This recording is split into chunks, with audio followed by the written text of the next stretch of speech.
Staying consistent, I move with the clock. I'm in the zone, I'm not casting a stone. I'm finna stand on a rock, firm foundation. I got that dog in me, like 101 Dalmatian. I got girl with me, so I knew that I'm still finna make it. I'm still finna take it. I hopped in the ring and I'm still going crazy. I cut off this thing like I just got a taper. I walk in the storm and then God gave me favor. I'm still going forward. I just had the luck in the Lord. I knew that I'm finna make it. Doing my old self, he got the... What's going on, everybody? I'm your host, Zach Shoemaker. I appreciate you, every single one of you guys, for tuning in today. I just posted a few moments ago that I have a very special guest that's going to be joining me today. He's currently ranked number 6 in the IBF, the number 13 in WBA. He's one of the top guys in the light heavyweight division. He's 22-1 overall in his career. He has 16 career KOs. That's Malik Zinad. Malik, appreciate taking time to come on today, man. Thank you for having me, man. How are you? Absolutely, man. I'm great. Well, we got a lot to get into today. I want people to get to know your story a little bit, talk about your life and everything. And the very first thing I do want to get into, though, is because one of the people that took place in the big fight this past weekend is someone that you recently fought. Another guy in Artur Beterbiev is a guy I know you have a relationship with to a certain extent. And I know that's obviously one of the biggest things in boxing we've had and debatably this entire century. And so you being in this weight class, I just want to kind of pick your brain a little bit on that. I'm sure you watched the fight. Take us through that just a little bit. Watching two guys that you have known, you've had different run-ins with throughout your career, and see those two guys compete at the highest stage. What was it like this past week and watching that? I like the fight. The fight was close, and Bivol was like a punching in the beginning. Like first, then he got big pressure from him. You know what I'm saying? So he got big pressure. He threw more punch after more punch. So I feel like he got the win. So when you look at those fights and you see a guy, like you said, you obviously went against Bill just a couple months ago, which we're going to talk about in a few moments now. Another guy in Artur Beterbiev, but just seeing two of the guys that are recognized as two of the top pound guys of this entire generation, seeing these big fights get made now, a part of Riyadh season, which you've also been a part of now, how big do you think that is for the sport of boxing? That's amazing, man. That's not happened for like 25 years ago. You know, that's like a really history coming back in Saudi. So that's amazing. And there's more fight. There's more exciting things happening there. So that's what you love. And we get more opportunity there. Before I don't get opportunities like that. Now everyone can to fight there. Everyone get big opportunities, big stage. So that's really amazing from Saudi. You know what I'm saying? Yeah. Well, I want to get into that about yourself because, as I just alluded to, just a couple months ago, you had probably the biggest fight of your entire career. When you talk about on the biggest stage of your career, the biggest opponent of your career, and I want to discuss that. So the first part of that I want to ask you, though, is we look at Riyadh season now, and it's become bigger and bigger now. We're just about 1 year ago from the Francis Ngannou Tyson Fury fight, which really was the first massive, large-scale event that they produced now. You were a part of that. What would you say would be the biggest differences between that card, just the overall hype up for the week of the fight, the performance, the actual fight itself? What makes your Riyadh season different than other events that you've been a part of? I mean, they make everything like at high level, you know what I'm saying? So everything different, everything like all like they looking after them shows, they looking after them quality. That's the important, We never see this before. So if you want to fight there, if you want to have opportunity there, and they give this opportunity for everybody, and we give them credit for this, and they're gonna on there fighting again, big fight for me. Well, that's why I wanted to ask you because we know that you just had a big time showing, which I want to break down in a few moments. But at the end of that fight, His Excellency came out and said, he'd love to have you back. And then I saw in your story just a few days ago after the fight when you said that your next fight will be in Riyadh season. And so I have to ask you then, so what kind of plans in store for yourself then? What are you looking at? Is there a certain date that we can expect from you, or what's kind of in the works for yourself for your next possible fight? So my last fight with Bivol, it was like a short notice, 3 weeks for me. Yeah. So not ready. I take this fight. You know why? Because where I came from. There's where I came from. I'm a first professional fighter. Hard to get this kind of opportunities. Yep. So when they offer me the fight, I take it straight away because I'm a fighter, and I already fought before that, like a couple of weeks before. I fight in Australia and stuff. So I said, come. This opportunity good for me, and then now they will see Malik Zinad going in the top with like now I'm training with Fredo, the legend. So I'm here in America, so they will see something special for me coming up now in sports boxing. So as far as what the public at least knows, we know that they have the next Riyadh season card should be the December 21st one, the rematch Fury Usyk. I think that card's already set and planned out. So I know the next one's been rumored is February 22nd. Is that possibly the one we could look at you? Is that the one we could see you possibly being on? I believe so. I'm gonna have like a big fight coming up. They talk with my manager and stuff, so maybe in February fight in Saudi. So it's gonna be huge. You're gonna see something special in the ring, with big team around me and big relaxing and ready for to fight. Not like a short notice for me. I'm ready for training from now, keeping myself in good position. I'm making history. You know what I'm saying? And thank you for Riyadh's season for about this Mali Turki Al Sheikh for looking after me and stuff. So I'm gonna make them proud of me for the next fight. Well, there's a lot of guys in the light heavyweight division right now. Obviously, we know the two top guys that just fought, but we look down a list of guys that are in that contending group alongside yourself now. Lyndon Arthur's obviously a name. Callum Smith is a name. Albert Ramirez, Joshua Buatsi, Anthony Yardy, et cetera, et cetera. Do you happen to have any idea who you might be fighting in February, your next fight, or is that something that you're still negotiating? Or where do you stand in terms of who your next opponent might be? I'm not sure exactly, but I believe Boaxi or Danny Aziz, one of them. I believe anyone. I'll be ready for anyone. I fight the best in 3 weeks. I fight one number one the best one. So I don't care me. I'm gonna fight anyone when in my prime. When I'm ready. Like Yep. I'm working hard, focus and stuff.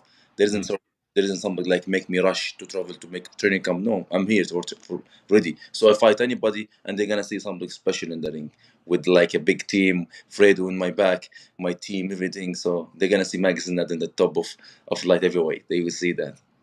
That's awesome, man. So I do want to ask you about this part because you kind of just briefly brushed over that part, but this was a big deal because let's go back to May time. You have a fight that was obviously not an easy fight overall. I know you guys took a lot of damage in that first fight out in May. And then, like you said, 5 weeks later, you're back in the ring against the best fighter or one of the best fighters in the entire world. That's not a transition that a lot of people would do, especially when you're in your position where you're working your way already up. You already were a guy that had a lot of notoriety coming behind your name. You were properly working yourself up. That's a big jump and a very short notice for yourself to take that. I'm not sure how many fighters in the world would take that fight. You said, like you said, I want to go do it, but take us through the mindset a little bit behind that because that's not a common thing we see a lot of the time. What was it about that fight that when you got the opportunity to fight Bivol that you said, you know what, this might not make the most sense. I might not be the most prepared, but you know what, I'm going to go pursue this fight. Yes, I mean I take the fight to fight. Mm-hmm. Many fighters they fight him, they run away, they never even fight. I come to fight. You know what I'm saying? I know like a different situation. He had been ready for like 8 months training and stuff, but for me like 3 weeks. But anyway, why I take the fight because it's a great opportunity. Last year I was looking for some fight like that. No one give me fight. 1 year I don't fight. You know what I'm saying? Till it comes like a Australian fight, I take it and I go there, I win the fight, come back. So 1 year no one offer me. Don't I'm training, I'm ready. No one offer me, so I got depressed. So I fight anybody because hard. Where I came from, my country had no boxing, so no hard to get kind of opportunities. So that's why I Mm-hmm. take anything. You know what I'm saying? This 3 weeks, but I know this fight is gonna take me to the next level anyway. You know, Yep.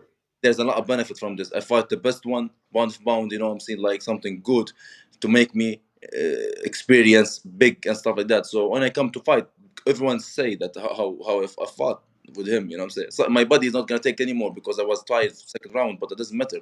I come to fight. I can't fight with him like running away, close, running Mm-hmm. him, and I finish with 12 round. You know what I'm saying? But the referee stopped the fight because he can see that I'm tired. You know what I'm saying? Yeah, and I keep fight till I die. No problem. He can make me sleep. It doesn't matter. But I never quit. I wanna keep going. The referee stopped the fight. But anyway, good opportunity for me, and they're gonna see Malik Zinad now climb up with my prime. You know what I'm saying? And Mm-hmm. uh, ready. I'm relaxing. My mind's relaxing. Everything is happy. I'm happy. All the people happy around me. So that's it. I'm game going now. You know what I'm saying? 30 years old. Next month I will be 31 years old. So I'll be, Mm-hmm. you know what I'm saying? You have a couple of years. Gonna see Malik Zinad in the top and fly heavyweight. Well, I want to ask you about that mindset a little bit more because that's a unique mindset as you alluded to there. Because everybody always says you want the big fight. Of course, everybody wants to fight the top guys. You want a chance to prove yourself. But the real question is, do you want that no matter what the circumstances are? Because a lot of people would say, like you said, okay, I want it to be perfect situation. I get my 8 month training camp and then I'll do the big fight. But like you said, yeah, I want this big fight. No matter what the outside circumstances are, I'm going to make sure I pursue that because that's what I've always wanted for.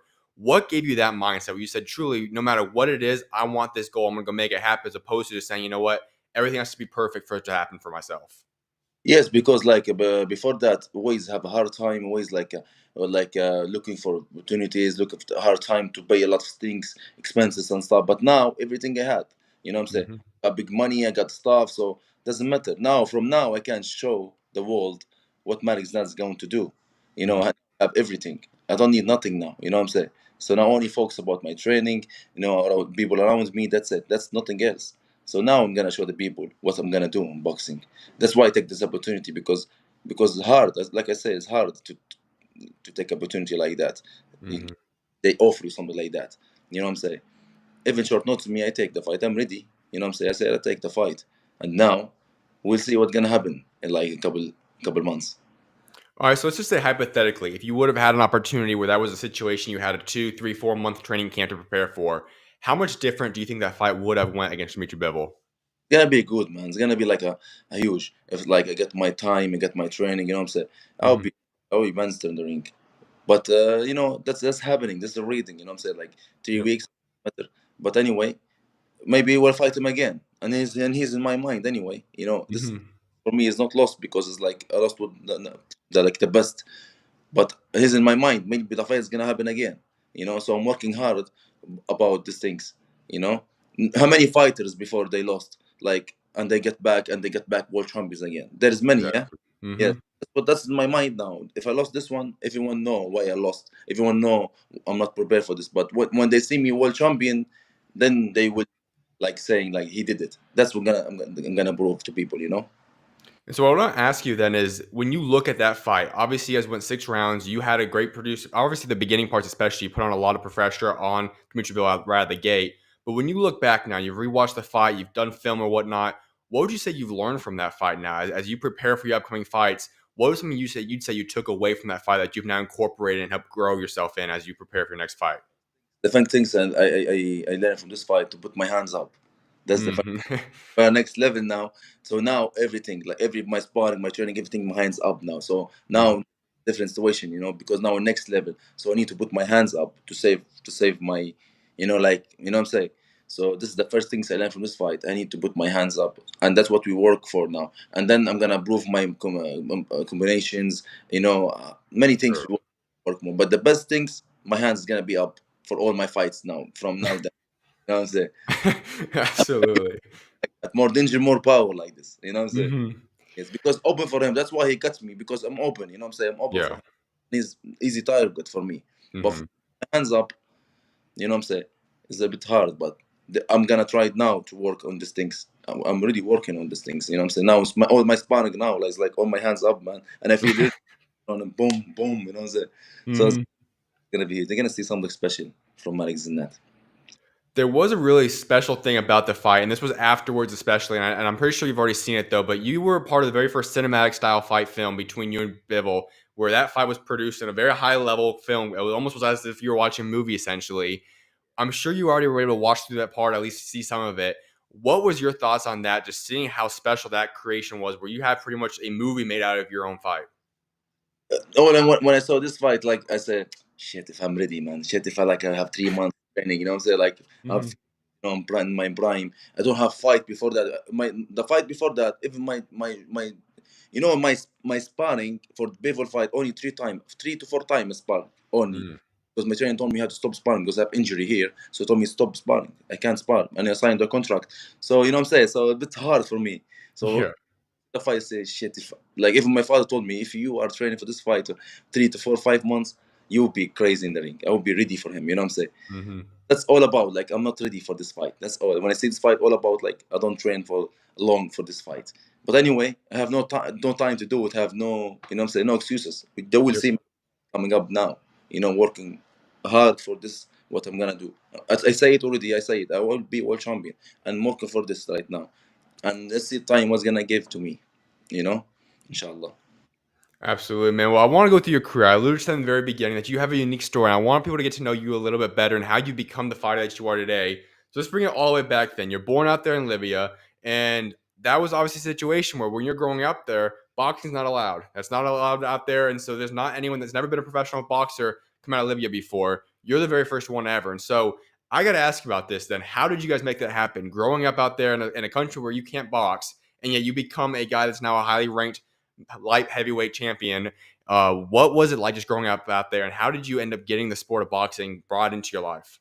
I mean, the who teach me boxing is my father, because my father, he was boxer before, Hmm. amateur.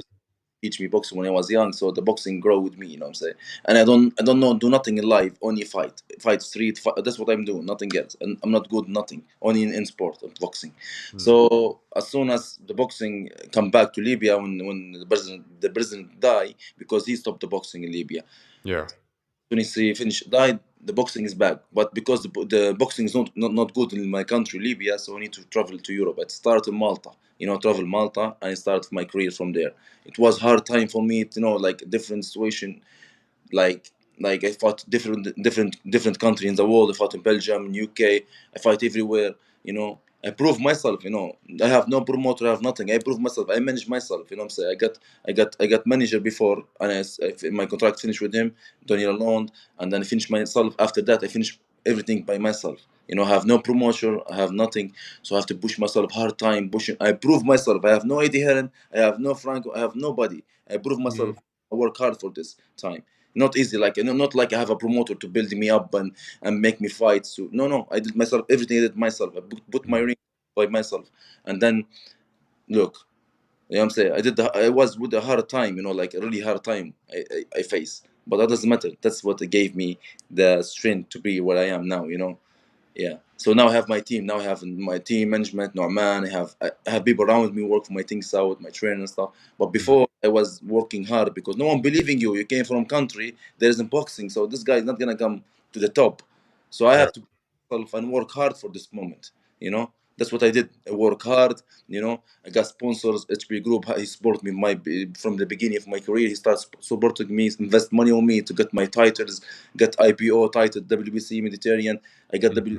yeah. So he invested a lot of money for me to build myself and to put my ring up and fight anyone.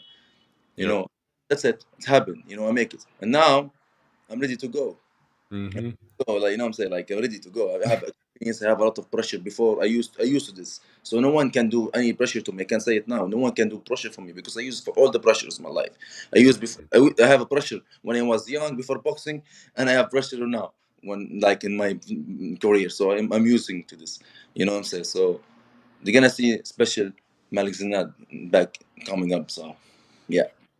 Now, correct me if I'm wrong or not, because when I was researching your childhood and how you kind of got into boxing, what I read online was that you were pretty much having to train. The only way you could train, obviously, like we talked about, was illegal out there. But you had to practice in your basement with your father.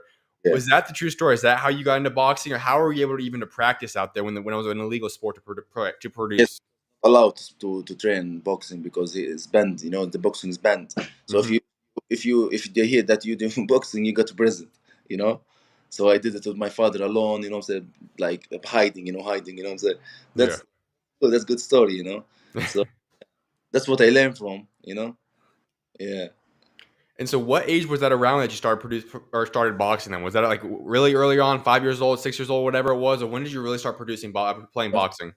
Yeah, from 6 years, my father started teaching me up when I was young. I remember he's like, punch me in the stomach, punch me in the stomach. I was punching my father in the stomach, boom, boom. He teach me like that from I still remember it till now. And then we make sparring like he has two gloves, me, to anyone in the street, bigger than me. He say, put him gloves, come hit my son. And start, I swear like that, boom, boom, my neighbor, so they are bigger than me. They always like, punch with me, punch with me. Oh, yeah, like this, what I'm saying? Like, get, Hmm. he put it on my like blood, my soul. What I'm saying? That's what my father did, because he know that I'm not good for nothing, man. Even not good for school, not good for nothing. So he said, this guy, he nothing, only sport. Because I was like a kickboxing, like a same kickboxing. I was doing some this is allowed to Libya, so I was doing things before boxing is back, before. Hmm. So African champion, gold medal, I was stuff like that. And like a kickboxing sport. And then as soon as boxing's back, boom, back to boxing. And I left to now I have been 10 years professional fighter, away Hmm. from yeah.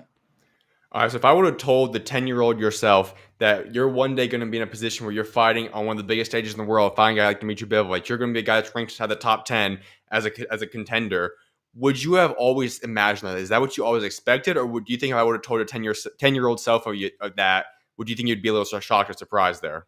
To be honest, before when I was young, always I'm in toilet, like doing like when you do something with yourself in the front of the mirror in the toilet, talking with Mhm. yourself. I swear, like imagine like, oh champion Malik Zinad, like this Malik. I swear, like with the birds, this is like imagine my mind when I was young. I remember till now, you know what I'm saying? Like, Hmm. oh, you win. This is like come to me like this, and then boom, boom, boom, boom. Lives like this, man. Just keep working or whatever, and God opened the way for us. You know what I'm saying? My, Hmm. like happy, pray for me, everything.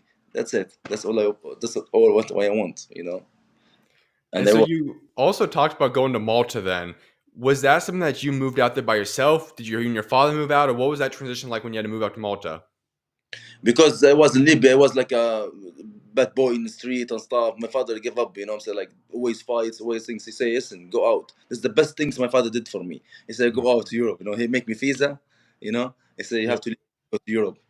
That's it. That's the best things that my father did. If you don't do that, maybe I stay in Libya, like, fighting, maybe in prison, maybe hit someone hits me. That's it. That's my life is going to be. So as soon as Mhm. I travel, my life changed like this. Boom. So I married, like, I have a great wife, and she make me, like, she helped me so much to get my mentally straight, to my, like, change my life. Before, when Mhm. you look at me mad, I say, why you look at me, I want to make a fight with you, like this. Before, my mentally it was, but now different. Now I have a daughter, my wife look after me, I have a family. I know, like, when I was young, before I was like a bad boy and stuff. This is not wrong. So the best boxing, like saying, like say it before, it saved my life, to be honest. You know what I'm saying? Yeah. Mhm. All right, so then you start going through this journey then, and like you said, you start working your way up, having to fight all around the world. But the big thing about this is that you become the very first international Libyan professional boxer. There's never been one before. You're the very first ever. What does that statement mean to you? Oh, that's crazy, man. The pressure all come on me, you know what I'm saying? Mhm. Big pressure on me. So this is really good now. So I always say it before, the fighters come after me, they will see everything more easy for them. They will learn from me. They already learn from me. They do what I did before. I did a lot of things, you know what I'm saying? A lot of things in Libya. The first, like, they're watching my fight live in Libya, like when I sell them the fight to Libya, to watch me live. So 1 million sometimes is watching, like, a views, like high views, everyone watching me. Only me, like, is making fights. So now boxing is back, in Libya, you know what I'm saying? Because I Mhm. built up the fans on boxing again. Boom. So now the fights come after me, they be like, they get it easy way, the easy way, because they learn from me, you know what I'm saying? But me, I learn from nobody, because I got nobody to learn from. Did everything myself. It was really hard and pressure on me, you know what I'm saying? And this is good anyway. I'm happy with that. I have my brother too, he's young, he's a fighter, he's a 5 professional fighter. He's good. So how he got my experience, he working hard, now he's here with me in America, So that's it. That's all about, like, boom, boom, boom. But the hard time, the pressure come on me. A lot of pressure, man. A lot of pressure. Some days, like, I need to cry, you know what I'm saying? Because a lot of things, no opportunity, no fights. Everyone closed the door on you. No one wanted to promote me. I was like, shit. But I will prove myself. Like, this in my mind. I will prove myself, you know what I'm saying? And I did it. And now I want to be world champion. I write it in my mind. I write it in my book. I want to be world champion. That's my goal now. I'm gonna work hard for this point. Now I have everything. Everything I have. I'm happy. I'm relaxed. Family good, my people good, my team is good, happy, my sponsor, everything I have now. Only one thing I don't have is a world title. That's what in my mind now, and I will prove it. If you go see my interviews before, I say that I will be in top level, and I'm in top 10, top level anyway. So Mhm. that's about here. So here is like a world title, and I'm working for this. All right, so let's say you get that world title one day. What would that mean to you, knowing that not only are you now the first ever professional fighter from Libya, but you're then going to become the very first world title champion from Libya as well? What would that mean to you to have that, not only for yourself, but for your entire country? Yeah, it's gonna be a huge, man. It's gonna be a lot of it for me, for my family. They're gonna be proud of me, my people. You know what I'm saying? So it's gonna be huge. And I'm gonna do it, man. I'm gonna do it one day. You know, it's gonna be a big, big, big, big, huge for me. This one, I will be proud for myself. I did it. I will tell myself I did that. You know what I'm saying? So it's gonna be huge. I can't say how it's gonna be, because it's big, big, big means. For it. Yeah. So I'm working hard for that. When you just talk about representing, because I think a lot of people look at it and, especially when you're in a country that has so many professional fighters, talk about something like the USA, you talk about the UK or something, there's so many people and you still represent your country, you still have a lot of pride in that aspect. But there's so many people that's also sharing in that same movement for yourself. But when you talk about someone like yourself now, you are the face of your whole country. There's not a lot of people out there. You are the guy that represents the entire nation. The entire country supports you. It's not like the debating between two or three different guys that they all like. You're the guy they're going to support and represent. To have an entire nation behind you and you kind of looking up to you in a sense, What does that also mean to you? And is that any pressure you'd say you put on yourself because of that? Yes, a lot of pressure, a lot of pressure. I have a lot of haters too. Hmm. So pressure both sides. They happy for me. There's a lot of people happy for me what I did in sport boxing, and big pressure. Because I have haters too. Like a big haters I have in my country. What I'm saying? Yeah, because I'm like there's two teams in football. I support one of them. Other team are don't like me at all. What I'm saying? They don't like me. They just they always make laugh at me. They make posters and stuff. And when I lost the fight with people, they was so happy. What I'm saying? They post things about me. Yeah, man. So that's okay. That I know that that's how to be famous. And I'm famous in my country. Hmm. So yeah. So this is like normal, but it's big pressure on me, man. A lot of pressure, man. What I'm saying? Lots of pressure. But especially next fight, it's gonna be big pressure for me too. Hmm. One waiting for me what's gonna do, and I'm gonna win the fight, 100%, because I'm working for that time. I'm gonna make the haters wish me to see me lose again, if God willing. Yeah. Well, let's go back into that now because I do want to ask about this next chapter. Because one other part about that is I know we already talked about potential people you're going to fight against, when that next fight could be. But I know you also have a new coach. You're out here in America. You're in LA right now training with the legendary Freddie Roach. Walk us through this whole experience. What gave you that opportunity? How did Coach Roach get into your life? And just take us through this whole transaction now of you now being in America, fighting and training for your next fight. It's amazing, man. My team, my management team, he contacted me with this gym, and then when I came here, I have AD and Fredo, both trainers are training me right now. Amazing, amazing, amazing experience for me. Amazing sparring. Fredo, he gave me a lot of good things. I can see myself improving proving a lot from many things. My combinations, my hands up. This is important. He worked for my feet works, how to work, how to control the fight, and so that's really amazing. A lot of experience from him, and that's gonna be crazy, and it's gonna be like a big benefit for me to reach my goal. It's gonna be world champion. Yeah. So, what would you say the difference would be now being able to do a training camp in America with an incredible coaching staff, an incredible group of people around you now? How much different has this preparation for this upcoming fight been than opposed to your other fights you've had in your career? Oh, it's gonna make me strong. Mm-hmm. Like good like a power techniques, techniques like more experience, more like a more different Malik's not different. It's not the same one before. It's different one. They're gonna see someone different in the ring. What I'm saying? Mm-hmm. A lot of things good here I can see. What I'm saying? Sparring is amazing. Spar with different people all the time. Hard sparring, punching, bloods. That's what I like. In Europe, what I'm saying? So that's what I like here, and I'm gonna be a different person in the next fight. What I'm saying? Fred with me, he give me the power, the strength. So the AD with me too. So my team, and that's gonna be huge. It's gonna be huge. People are gonna be like, wow. What I'm saying? Yeah, yeah.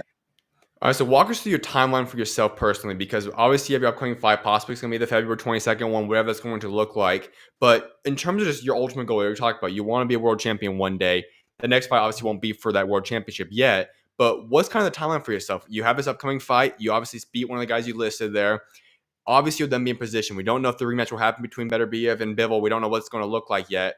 But what's the timeline for yourself? Like, when do you think you possibly could have another world title fight?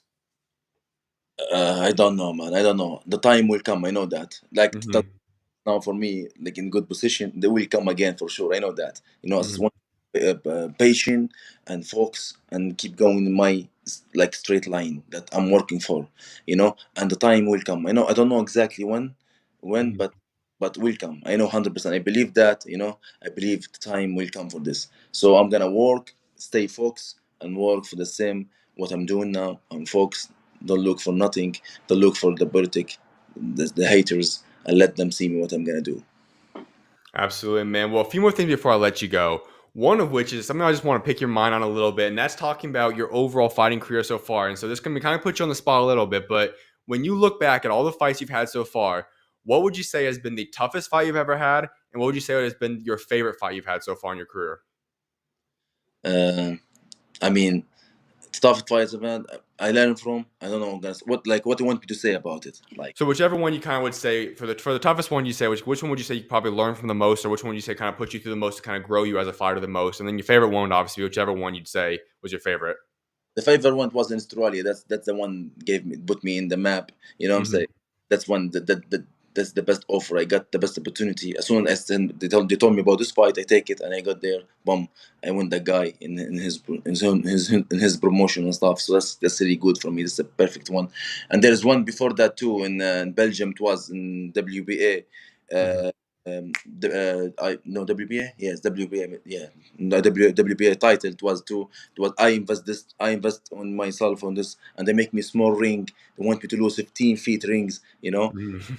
Was the fight. The fighter wasn't defeated. I beat him up. You know what I'm saying? I beat him up. This I'll be happy for, like really happy for the time because they want me to lose, and I make it and I win the fight. I Mhm. got by both eyes.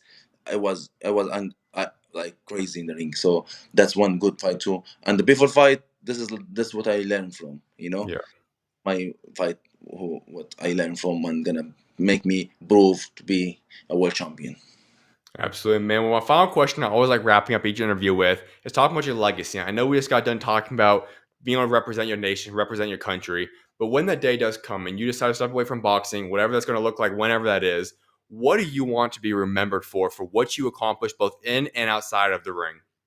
I mean, I will be promoted for sure. I will help some fighters because I know what fighters need. That's what I'm doing now anyway. I'm Mhm. some fighters and give them like equipment and stuff what they need because I know what they need because I know myself what I need when I was fighter. You know, Mhm. First things I'm gonna do, like I'm doing, like I'm manage some fighters and doing some promotion.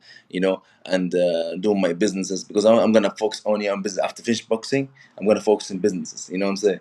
Yeah. So businesses and stuff. So that's all about. And that's it. That's it. That's all about. And then the world title, I'm gonna put it in my home. You know what I'm saying? That's the important one. So my daughter, when they see it, they say, my father did it, my father, with all the Mhm. time he got. Absolutely, man. Well, Malik, I appreciate taking time to come on today, man. I'm so excited to see what God's got next for you, man, your next chapter, your next fight. And I appreciate taking time to come on today again, man. Thank you, brother. Thank you for having me, and keep going, brother. I support you too for you. Absolutely, man. You're always welcome on. Anytime you want to come on, just let me know. You're always welcome on, man. Thank you. Appreciate you, man. Thank you. Absolutely, man. God bless. And have a good day, brother. You too. I appreciate everyone for tuning in for that interview. I'm going to go on a little break and then we'll get into the rest of the show, the other topics I alluded to in the intro. I appreciate each and every single one of you guys for tuning in again. I'll see you guys in a few short minutes. God bless.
If you were to have the ball in your hands the whole game, you're the guy for a whole season, 82 game season, how much do you think you're averaging?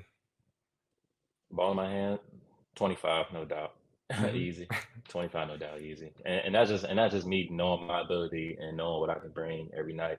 Because I feel Mhm. like, because I see like the little stats on Twitter, some games they be like, when Cam Thomas plays this certain amount of minutes, he averages 30, or he plays, this amount of games with this amount of minutes, he averages 25. So I feel like if I have the ability to play with the ball in my hand, make the decisions and all that stuff, I feel like I can average 25 points a game easy, no doubt.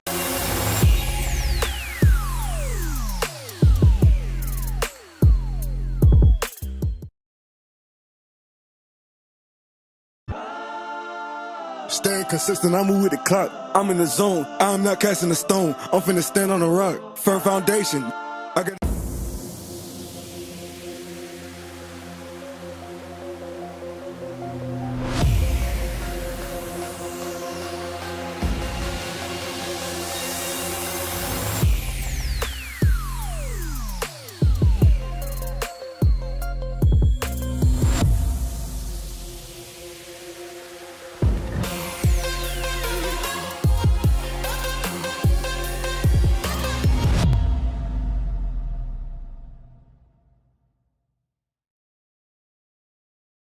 From the moment I was born, a ball was in my hands and a deep passion for sports was ignited.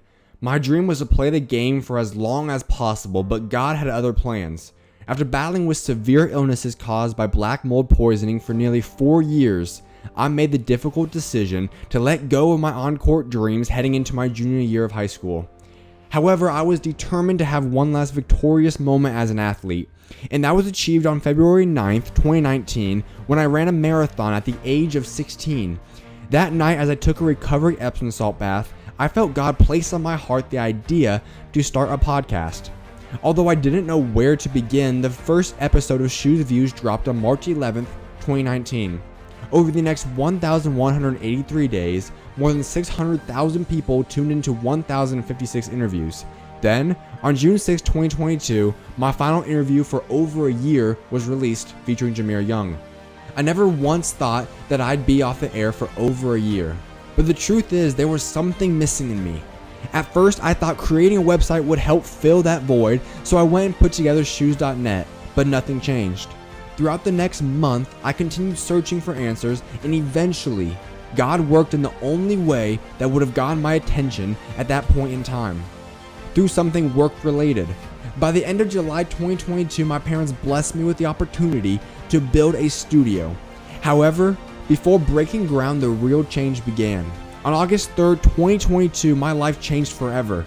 Once again, I happened to be taking a bath late into the night, and suddenly, an indescribable feeling came upon me. It was a profound urge to open up my Bible and read.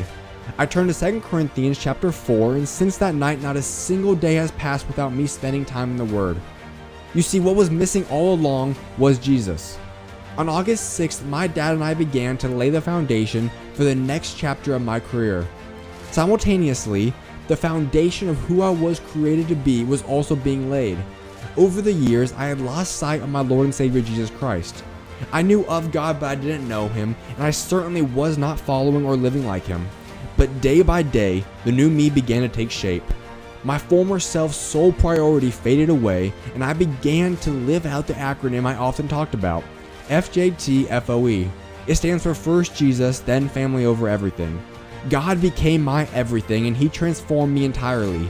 He helped me rediscover my love for family, running, lifting, playing basketball, giving back, the church, and most importantly, Him. This journey began with a craving to nourish my old identity, but God's hand was always in control, rapidly shaping my new identity. As God transformed me, He also grew my relationship with every member of my family. Together they stood by me and contributed to the person I am today. Through it all, Ephesians chapter 3 verse 20 manifested its truth in my life. The blessings I received far exceeded anything I could have imagined. The truth is that God's hand has always been there, but now I'm committed to following His path. Although I may look different, and my heart has undergone a profound change, I am truly blessed to announce the beginning of a new chapter. Starting July 24th, I will be launching my new show, the SchuZ Show, which will air on my YouTube channel every Monday, Wednesday, and Thursday from 5 to 7 p.m. Eastern Time. I can't wait for you guys to join me in this next chapter. I'll see you guys soon, and may God bless you all.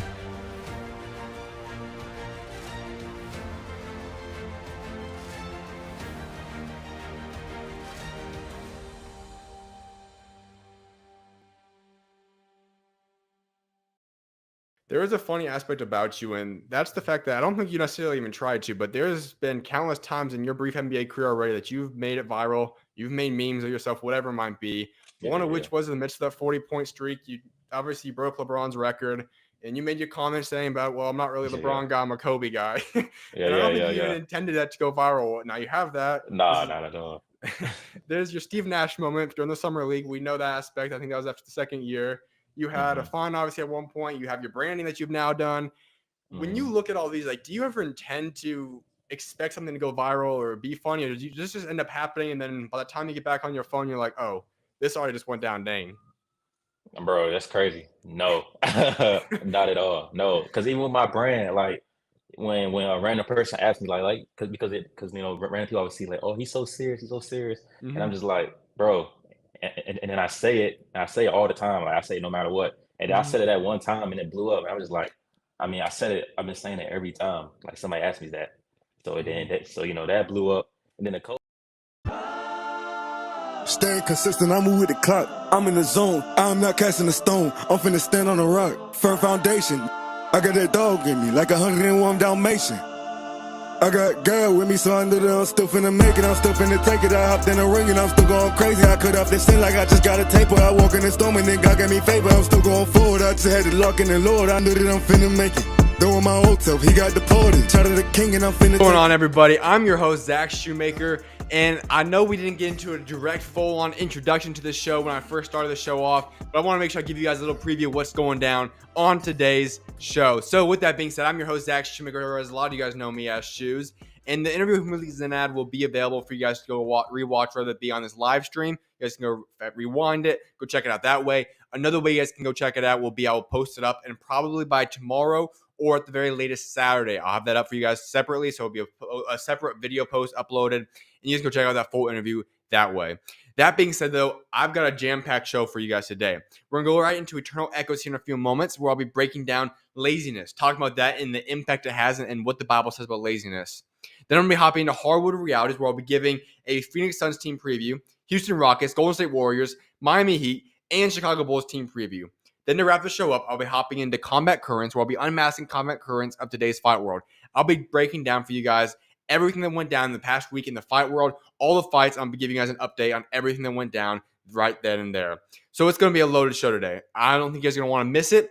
And I just want to appreciate each and every single one of you guys for tuning in. I know it's been a week since my last episode, and I just thank you guys all for tuning in today. And with that being said, though, today's verse of the day is Colossians chapter 3, verse 23 through 24. It reads this: whatever you do, work at it with all your heart, as working for the Lord, not for human masters, since you know that you will receive an inheritance from the Lord as a reward. It is the Lord Christ you are serving. I just talked about it a few moments ago, but today's Eternal Echoes message will be about laziness. That verse will be the primary focus of today, and it'll be going across the bottom of your guys' screen on the ticker below. And I want you guys to be able to think about this. This is a problem that I know is prevalent, especially in the West, and if we want to specify even further than that, in the United States of America. And I want to address that today. And so, Eternal Echoes from Genesis to Revelation, the mission to echo his eternal power. I will be breaking down that verse today, as well as ultimately the bigger picture of laziness. Let's get right to it today. What if I were to tell you that God created a special plan designed just for you, and that plan is greater than anything you could ever fathom or imagine? I'm sure when you hear that, your answer would likely be that you are extremely excited for that. But there's part two to that statement right there. To be able to experience that, you're going to have to work hard to accomplish it. All right, so now what are your thoughts on that? Does that change your excitement level? My guess is that probably does for a lot of people. And I know a lot of people will say, well, sure, God can provide with or without our work. He doesn't necessarily need us to do something. No. But Scripture says a person's riches may ransom their life, but the poor cannot respond to threatening rebukes in Proverbs chapter 13, verse 8. God called us to do all things to the glory of Him, and a reward will then be given to us. Colossians chapter 3, verse 23 to 24 reads this: whatever you do, work at it with all your heart, as working for the Lord, not for human masters, since you know that you will receive an inheritance from the Lord as a reward. It is the Lord Christ you are serving. So the calling for us is to make sure that we go forth into this world and do all things for the glory of God. Not just a little bit, but all things. And all things, therefore, means that we have to work hard towards all that we do, because throughout Scripture, from New Testament to Old Testament, we read quite clearly the importance of hard work, diligence, discipline, so on and so forth. That would then rule out laziness, as we read in the Bible. Yet, on average, Americans take 60 lazy days a year. Can I reread that stat for you guys real quickly? Americans take 60 lazy days a year. So I read that stat, and I know a lot of people want to make an excuse for that, and they're going to utilize this and say, hey, well, the Bible tells us to go take a Sabbath day. God tells us to take a day of rest. That's what we're called to do. So that's actually equates to being A-okay. Then I can take some of these lazy days. Well, no, that's not accurate one bit. Because here's the problem that we have allowed ourselves in society to believe. That rest and laziness are the same thing. No, they're quite opposite, actually. There's a massive difference between what laziness is and what rest is. And so let me clarify this for those that want to utilize the Sabbath day or rest as an excuse to be lazy in life. Here's what laziness is. It's an active choice to avoid work or responsibilities, or only doing the minimum to get by. Laziness can lead to feelings of dissatisfaction, emptiness, and guilt. It can also open the door to harmful habits like gossip and leading others into sin. All right, so what's some examples of laziness then, since a lot of us might not be familiar with it? Here's some examples I found. Resisting, postponing, or avoiding situations. Spending the whole day watching TV, browsing the internet, social media. Not looking for a job when you are unemployed. Always showing up late. Relying on others to do tasks that you're perfectly able to do on your own. Coming up with excuses for not following through on commitments or responsibilities. Allowing your home to become cluttered and disorganized. Ignoring personal hygiene like not showering, brushing teeth, or getting dressed. Idle talk and gossip. All of these are forms of laziness. Some of those might shock you a little bit. How could that be a form of laziness? One of those, I would say, is idle talk. You see, a lot of people in society will like to go and utilize talking as a form of laziness. Why? Well, talking is a little bit easier.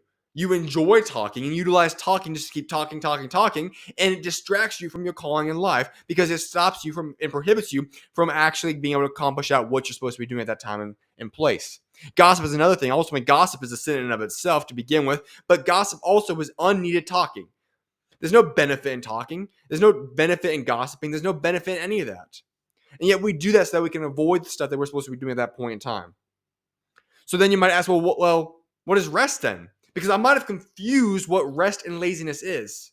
Here's the difference. Rest is a conscious choice to stop working or moving to relax, recover, or refresh oneself. Resting can re-energize you to take on more responsibilities. Rest can also help with muscle repair, inflammation, and your immune system. Let's get biblical with this. First of all, I want to make this clear actually before we get biblical with it. If you notice that with rest, there's a planned method to rest in which will benefit the person doing the rest. Okay? It's not just, I don't want to do something, I'm going to avoid it. It's, I'm going to make sure that I'm going to get better in this time of rest. Okay? There's a big difference. There's diligence. So let's get biblical now with what rest is according to the Bible. You guys we talked about Sabbath day and what that says. Well, first of all, let me make this clear. For those of you that want to believe that the Sabbath day is required in the Christian walk, well, we're no longer required to do so underneath the Mosaic law. That's an old law. We're in the new covenant, not the Mosaic law. So the Sabbath day is not necessarily required in the Christian faith any longer because of what Jesus did on the cross for us. Secondly, the Sabbath day was designed to stop hard work and be present with God. Let me rephrase that real quickly. Stop hard work and be present with God. Unity with God, creation, and each other. That is what the Sabbath day was intended for. The Sabbath day was not intended for you to go and just enjoy yourself doing things that don't benefit you in any way, shape, or form. The Sabbath day was created originally with the intent to bring one closer to God. That is what the Sabbath day entails. When we are to pursue God with all that we have, we are supposed to have the Sabbath day be a day where we turn our lives and our eyes to God, make sure that we get filled up by the presence of Him, and worship Him and be in relation with Him. That's the Sabbath day. Not a day of scrolling on your phone, not a day of just going on the internet, not a day of just sitting around the couch doing nothing. That is not what the Sabbath day was.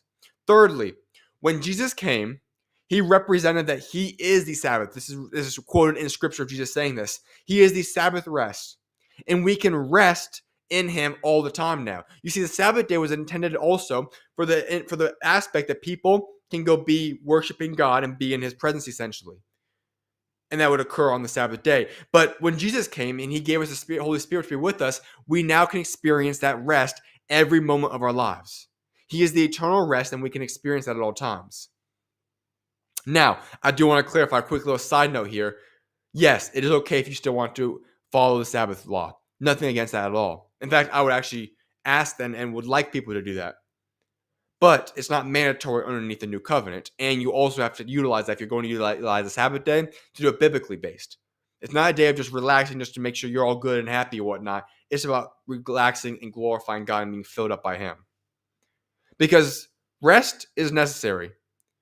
But what laziness is that laziness is a lie from the enemy to disrupt God's calling for your life. In fact, laziness will never benefit you.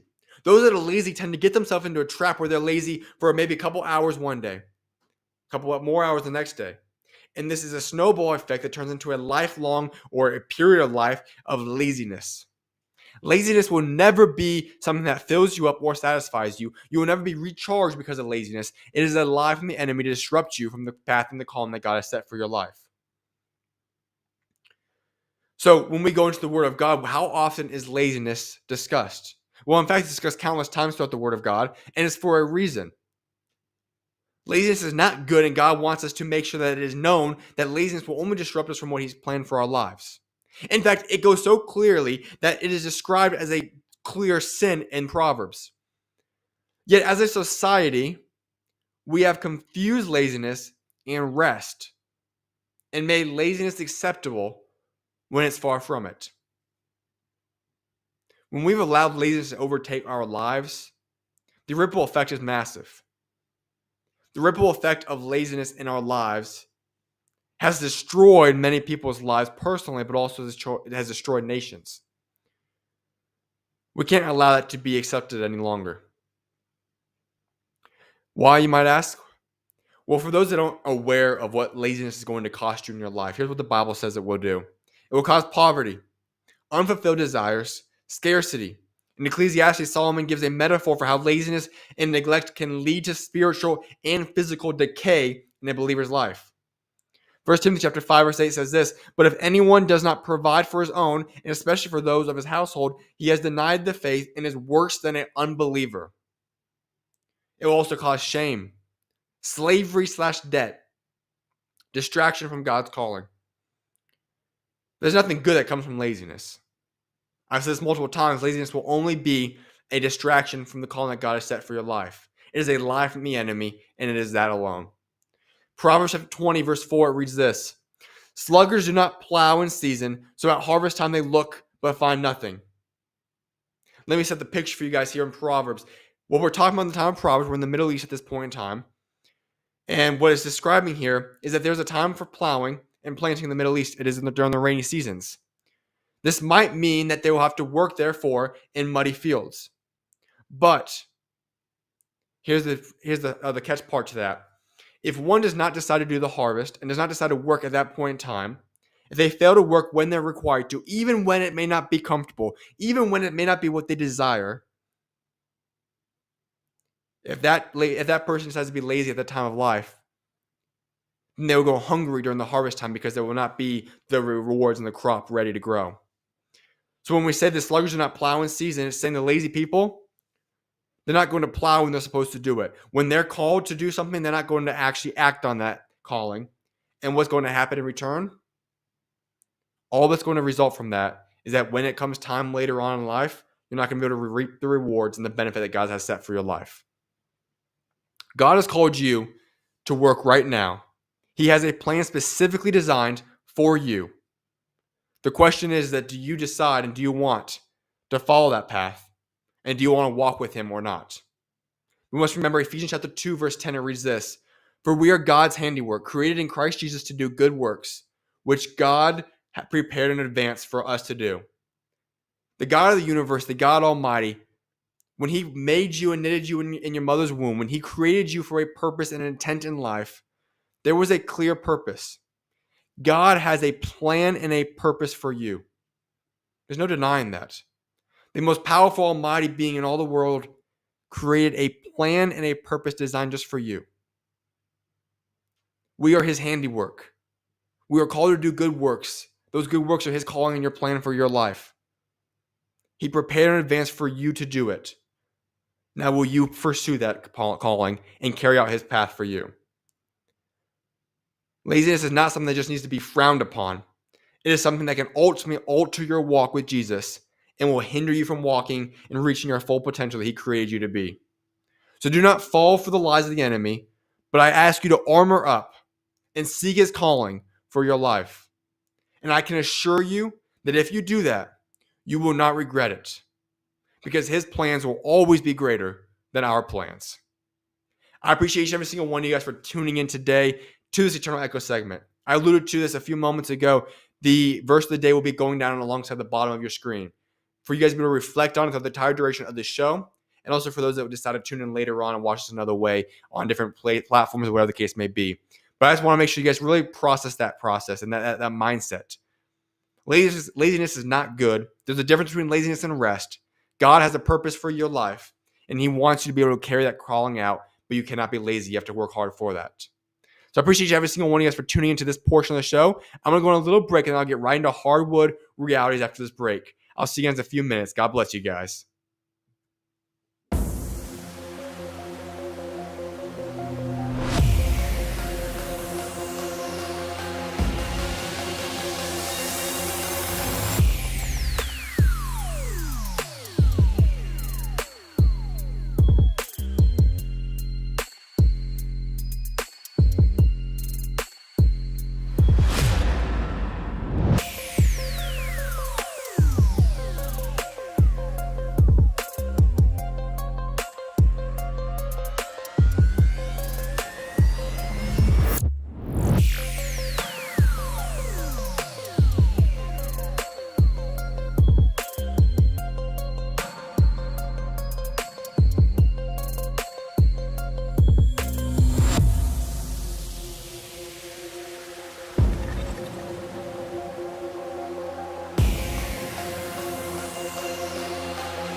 From the moment I was born, a ball was in my hands and a deep passion for sports was ignited.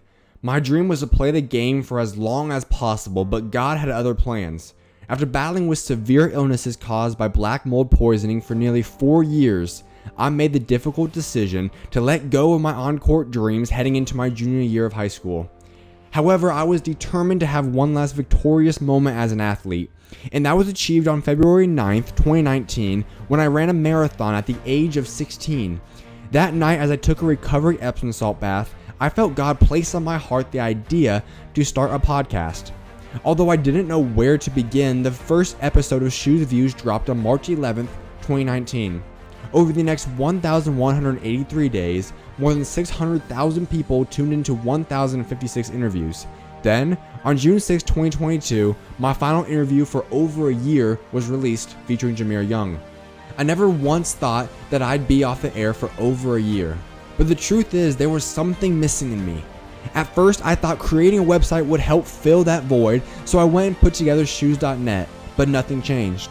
Throughout the next month, I continued searching for answers, and eventually, God worked in the only way that would have gotten my attention at that point in time. Through something work-related. By the end of July 2022, my parents blessed me with the opportunity to build a studio. However, before breaking ground, the real change began. On August 3rd, 2022, my life changed forever. Once again, I happened to be taking a bath late into the night and suddenly, an indescribable feeling came upon me. It was a profound urge to open up my Bible and read. I turned to 2 Corinthians chapter 4, and since that night, not a single day has passed without me spending time in the Word. You see, what was missing all along was Jesus. On August 6th, my dad and I began to lay the foundation for the next chapter of my career. Simultaneously, the foundation of who I was created to be was also being laid. Over the years, I had lost sight of my Lord and Savior Jesus Christ. I knew of God, but I didn't know Him, and I certainly was not following or living like Him. But day by day, the new me began to take shape. My former self's sole priority faded away, and I began to live out the acronym I often talked about, FJTFOE. It stands for First Jesus, then Family Over Everything. God became my everything, and He transformed me entirely. He helped me rediscover my love for family, running, lifting, playing basketball, giving back, the church, and most importantly, Him. This journey began with a craving to nourish my old identity, but God's hand was always in control, rapidly shaping my new identity. As God transformed me, He also grew my relationship with every member of my family. Together they stood by me and contributed to the person I am today. Through it all, Ephesians chapter 3 verse 20 manifested its truth in my life. The blessings I received far exceeded anything I could have imagined. The truth is that God's hand has always been there, but now I'm committed to following His path. Although I may look different, and my heart has undergone a profound change, I am truly blessed to announce the beginning of a new chapter. Starting July 24th, I will be launching my new show, the SchuZ Show, which will air on my YouTube channel every Monday, Wednesday, and Thursday from 5 to 7 p.m. Eastern Time. I can't wait for you guys to join me in this next chapter. I'll see you guys soon, and may God bless you all.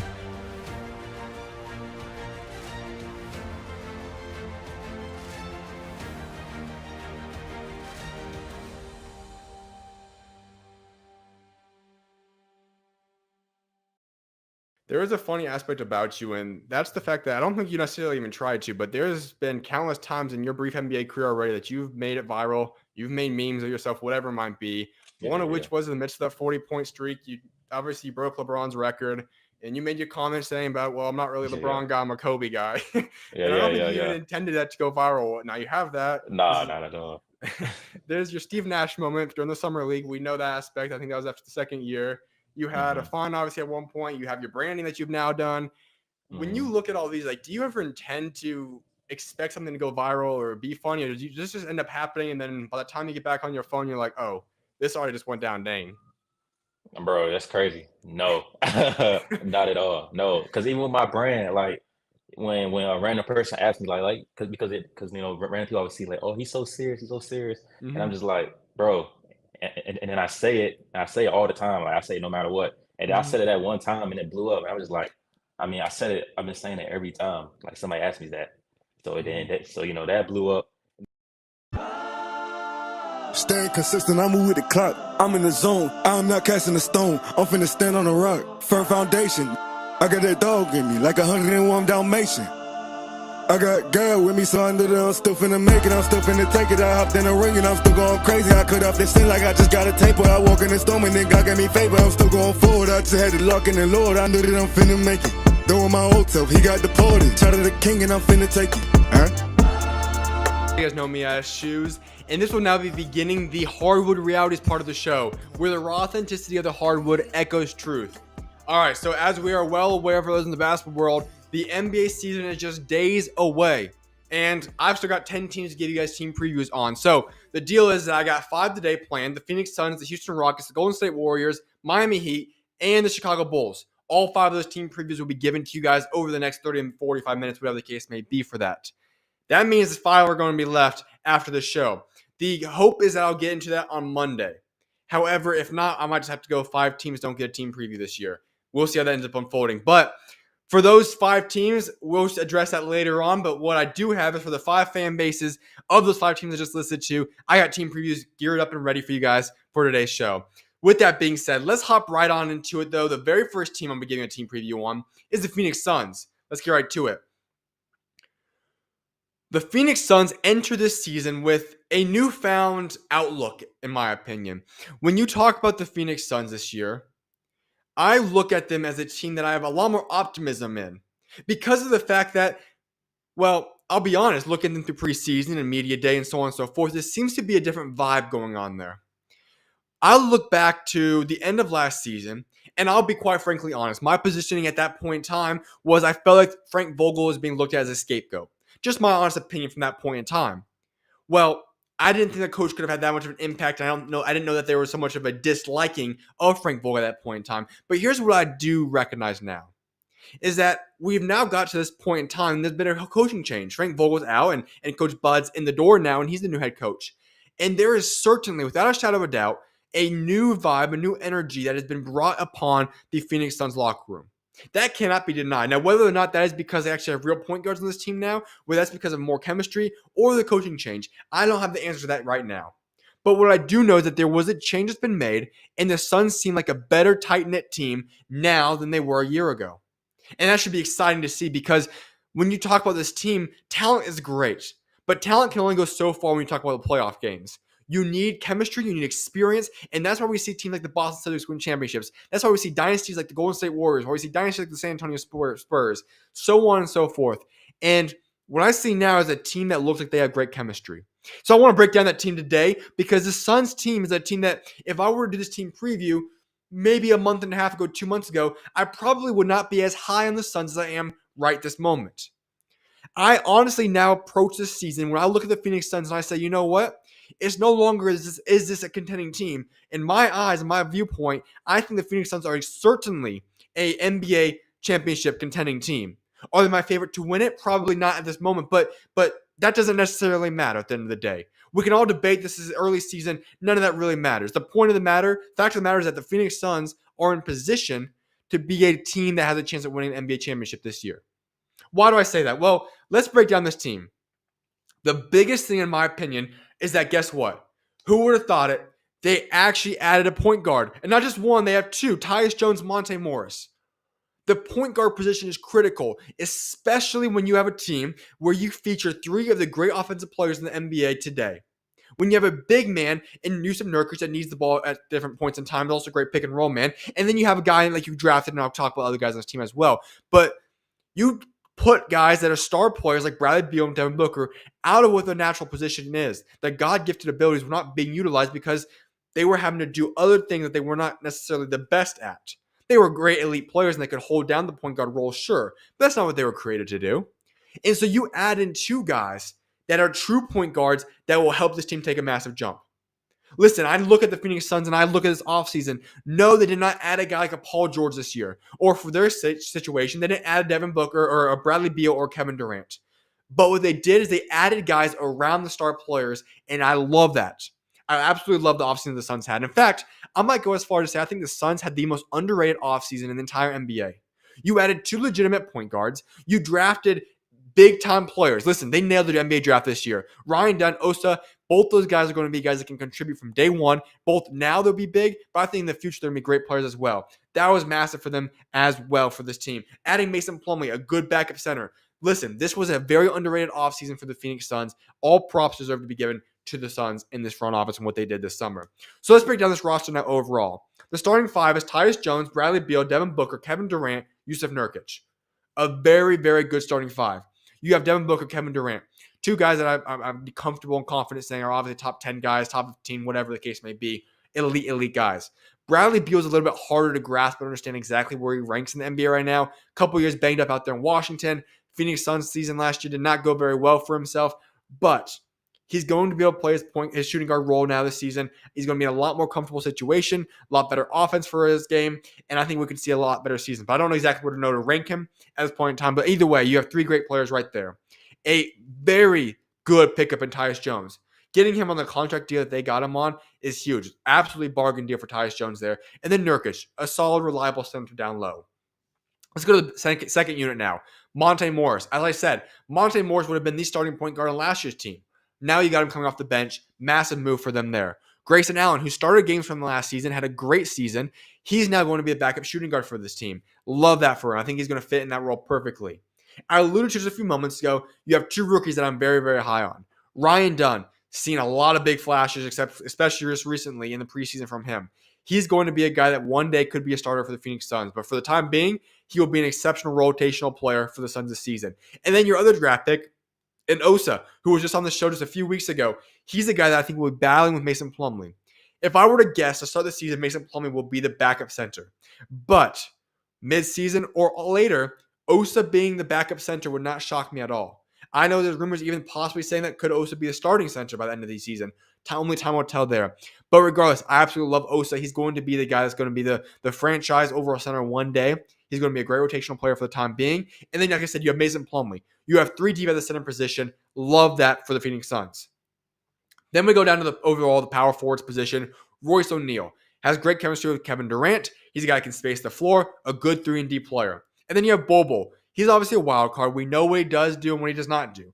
Is he going to be able to take another jump, become a reliable rotational player in Coach Bud's system? Only time will tell, but I do like his addition to this team. I think he's going to be a great player for the Suns. And then you look at the third string guys. Frank Kaminsky, just brought him in. He ends up winning the final roster spot battle. Solid guy for the locker room. Don't expect him to play too much for this team, but overall, like I said, great locker room presence for the Suns. And then you have Damian Lee. He was hurt all of last season. He's back now. Do I expect him to play extensive minutes this season? Most likely not. But is he a good locker room guy? Yes. Can he be a guy that can contribute to some extent? Absolutely. So that's what you got for the guys that's on guaranteed contracts. Now, let's go down to the two-way contracts. Jalen Bridges. He is a guy that I believe could be a standard contract player by the end of the season. I love that undrafted signing by the Phoenix Suns. They nailed that one. Ty Washington, brought him back home. He's a guy that can probably be a decent two-way guy. And then Colin Gillespie, a good veteran player, been a part of the Denver Nuggets for a couple years now. He's another guy that I like him being on the two-way deal as well. So what do I look at for this team now this upcoming season? Well, as I said, the past few weeks have really shifted my mindset on the Phoenix Suns. I'm confident this team is a contending team. Doesn't mean they're going to win it all this year. You never know what's going to happen in the NBA. But there's no reason that they're not in that tier 1 of teams in the NBA, in my opinion. You look at this roster overall, and I say it's set.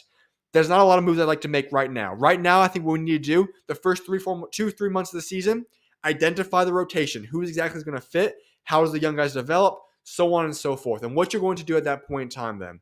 By the time the trade deadline approaches, what moves you need to fine-tune? Because you have options there. You look at a guy like Grayson Allen. He could be expendable. You look at a guy like Royce O'Neal. He could possibly be traded. You have guys that could get you other pieces. And so that's what you're going to address then when it comes time and you're looking at the trade deadline and so on and so forth. But overall speaking, this team, I don't think any more moves need to happen. This roster is set heading into the regular season. And I think the Phoenix Suns fans should be ecstatic for what this team has the capabilities of doing this season.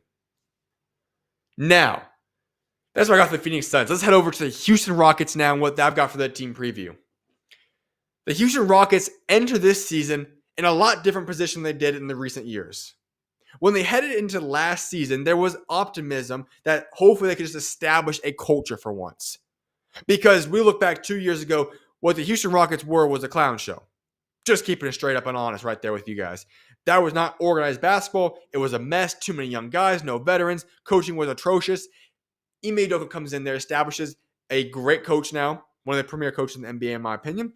And then you added in guys like Dylan Brooks, Fred VanVleet, Jeff Green. They brought a culture with them and established that in Houston last year. Great for the team.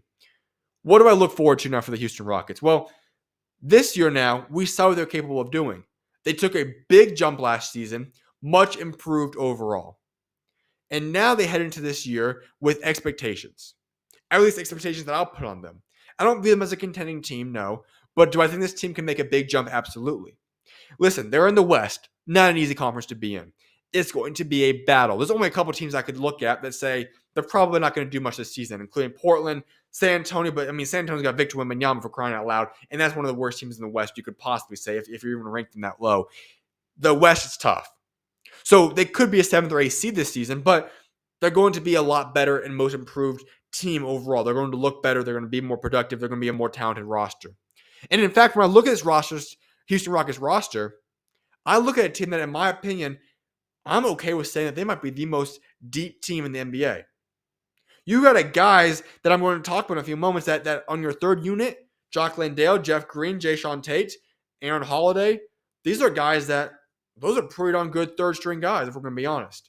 But I want to break down this roster and why I'm so high on them.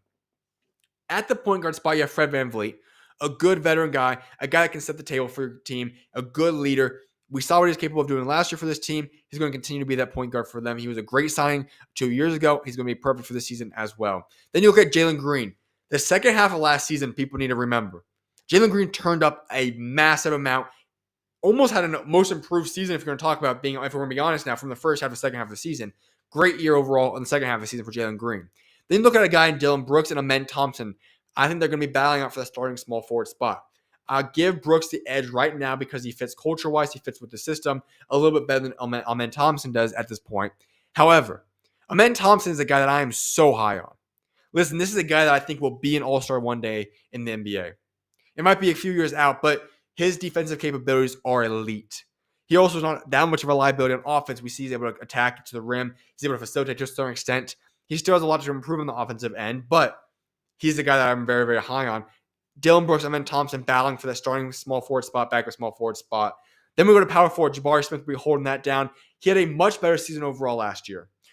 His numbers maybe didn't improve drastically, but you could see he fit into a system. You saw he kind of established his role, what he's going to be able to do at the NBA level, and he was able to excel in that role last season. I love seeing that for him. And then Alperen Sengun. He is one of the most underrated players in the NBA. When you talk about his capabilities, and I understand the center position is deep in the NBA, loaded talent there. When you talk about guys, you have the best player in the NBA in Jokic. You have a guy that could easily debate the second best player, whatever you want to rank him, Joel Embiid. You have guys like Karl-Anthony Towns, Victor Wembanyama. The list goes on and on and on of top centers. Bam Adebayo, Anthony Davis, so on and so forth. So much talent at the center position that I think we overlook Sengun quite a bit. But he is a guy that is so talented, will be an all-star in the NBA eventually. Absolutely love what he brings to the table. And you could say he's probably debatably the best player on this team. I absolutely love what he brings to the table. That's the starting five for this team right now. The backup to Sengun is Steven Adams. Missed all last year with injury. But when we talk about a guy that's going to set the culture, that's a guy you want in that locker room for your team, and it's also, if he's able to return to health, is a guy that's going to be able to be one of the best screen setters in the entire NBA, one of the best pick and roll players, a solid, he's not a liability on defense. He's a good overall offensive player, can help you be a good player, a good offensive player overall. He's going to be the backup for Sengun, and I love that for this team because, listen, he's a guy that probably, as long as he returns to where he was prior to injury, he was a guy that could start on most NBA teams. He's a good center. Him being your backup is huge for the Houston Rockets. Let's go up to the power forward spot. Backing up Jabari Smith, I've got Tari Eason. He was hurt for a lot of last season, but a lot of people forget, I'm also very high on Tari Eason. I think he's a guy that can easily be your NBA rotational guy, a guy that can play 10 or so years in the NBA. Love what he brings to the table. And then backing him up will be Jeff Green, a good veteran as well that was productive last season. Then also going back to the center spot real quickly, you also have Jock Landale. He's a guy that I think will be a solid third unit guy at center. Let's go up to the small forward spot as well. Third string small forward. Listen, the third guy on my depth chart, Cam Whitmore. He could also put him in at shooting guard, whatever you want to call it. He should be in the rotation or at least competing for minutes. But I love Cam Whitmore's game. We saw so much potential flash last season. We saw what he's capable of doing on the offensive end. And he's a guy that you're saying is in the back of the rotation. That's how deep this team is. And then Jayshawn Tate, another guy that's a good NBA player. Then you talk about the top pick in the draft for the Houston Rockets this year, Reed Shepherd. He is a guy that has shown a lot of flash in the summer league. Preseason, he looks great as well. And he's going to be off the bench, which I think is a perfect situation for him. He's not going to be thrust into a massive role right out the gate. He can play spot minutes, and eventually he can be mentored by Fred VanVleet, whatever the case may be, and maybe he becomes a franchise point guard one day down the road. But for right now, he can rotationally grow. He's starting spot minutes whenever he needs to play. I think he's going to be a great bench player for the Houston Rockets this season. And then Aaron Holiday, who I alluded to a little bit earlier. He's also just a solid overall player. Not going to get a ton of minutes this year. Yes, he's the only other backup point guard specifically on the depth chart, but Reed Shepherd should be able to get some of those minutes as well. Also going to give some of the minutes to other guys as well on that team. That's what I've got for this roster. When I look at it, like I said, the strength is the depth. There's a lot of guys still going to be developing. A lot of young talent is still going to be sought out and trying to find the right ways in the NBA, trying to find what they do best at the league level. But when I talk about this team, they are very, very deep. There is guys that I can trust, about 11, 12 guys I can say, you know what, they can play at the NBA level with these. Then I'll talk about overall what this team's capable of. The weakness for this team, I should say, is the backup point guard spot.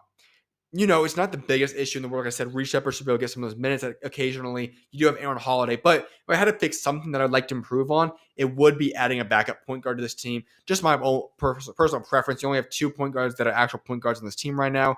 Would like to see that happen.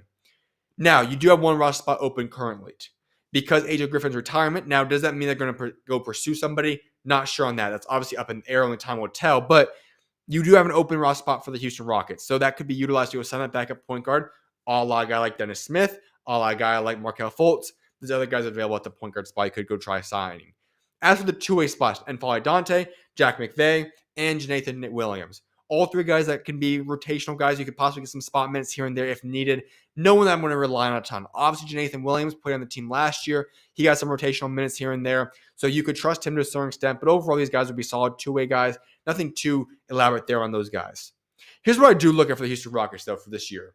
Will they make another jump? I believe so. Do they set themselves up, though, to be a team where we're heading into the 2025-26 NBA season and saying, you know what? The Rockets are a team that we're seeing could be a top 3-4 seed. I think they have the capability and potential to be that. It's only a matter of time to see if that's what they can carry out. But that's the big goal for this year. Take the next step forward for the Houston Rockets.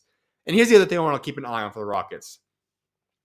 I mentioned many times that this team has insane amount of depth. All those guys can't play.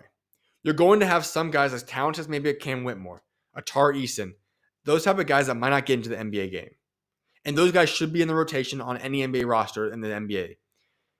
What that means is that you have an abundance amount of talent. Not enough minutes, though, to give it to everybody. And also, eventually, in the next couple of years, you're going to start paying these guys as well. So what I look at for the Houston Rockets is I say, hey, I think Sengun is a legitimate all-star. I think Jalen Green's an all-star. I think Amen Thompson is a potential future all-star. Reed Shepard should be determined. I think Jabari Smith is a guy that you say, hey, he's learned how to play his role. He's going to get better and better at that, I think. He should be able to solidify that as the power forward for the franchise. But can you go acquire another superstar? Houston is not a hard place to get guys to go play in. People like Houston. Texas has overall the lowest. You have no income tax in the state of Texas. So that's obviously a big benefit. It's a nice place to live at, a great big city in Houston. You could attract star players to play for you in Houston. My thing I want to approach the Houston Rockets with is saying, hey, can you package some of these young guys up eventually and go acquire a superstar that fits the timeline and fits the culture of this team? That's something to really keep an eye on because the Houston Rockets are in prime position to do just that. Overall, like I said, this Houston Rockets team is a team that I love looking at because I think this team has immense talent, great depth, and so much young talent that I think will be able to take the next step in the coming years. So that's what I've got for the Houston Rockets in this team preview of the Rockets. Now let's head over to the Bay. We're going to go to Golden State Warriors team preview. Let's get right after it. For the first time in many, many years, the Golden State Warriors will look a lot different. We've become so accustomed to this dynasty run of Steph Curry, Klay Thompson, Draymond Green, Andre Iguodala. Kevin Durant was there obviously for a little bit of time. And now it's different. Now we're down to Steph and Draymond. But the thing is that I think when I look at the Golden State Warriors, they improved this offseason. If I were to compare last year's roster to today's roster, I'm going to take today's roster over last year's roster. Now, I understand on paper. Of course, it would have been great to have Klay Thompson finish out his career in Golden State. But sometimes it's best to move on. You know, guys that are superstar players or star players in Klay Thompson's case, it's tough. When age starts to catch up to you, when injuries start to catch up to you, and you start to fall behind a little bit, and you still have the mentality of being a star, but you can't fill that role, and especially when you're still at your home base, it's tough to embrace a new role. I think that's the situation the Golden State Warriors were in. And so getting him to move on, go to Dallas and see whatever he does out there, but start a new page. Flip the page, start a new chapter in Golden State Warriors basketball was the right move for this team to make. I had no problems with that at all. And I think this is a team. Now listen, I'm not going to say they're the favorites to win the championship. I'm not even going to consider them a legitimate contender. But what I do know is this. I'm not going to bet against Steph Curry. And I think this team could still be a legitimate threat this season in the NBA. And here's what I've got for this roster. Now, the biggest thing I'm going to say right out the gate is that Golden State Warriors are going to have to figure out what exactly this team is going to look like rotational-wise. There's a lot of lineups you can make here. But here's what I'm going to say is my opinion, what I think should happen when I look at this team. The starting lineup should be Stephen Curry, which is I think he's the only guaranteed lock on this team. Him and Draymond Green are the only two guaranteed, absolutely, without a shadow of a doubt, starters for this season. Steph Curry at the point guard spot, Brandon Podziemski at shooting guard, Wiggins at small forward, Kuminga at power forward, Draymond Green at center. Yes, I recognize that it's probably one of the smallest teams that we've had in the NBA in a very, very long time. However, it's the best option when you talk about fitting overall the depth chart on this team, getting the right rotational minutes, getting guys to play the rotations and the depth pieces you have on the bench.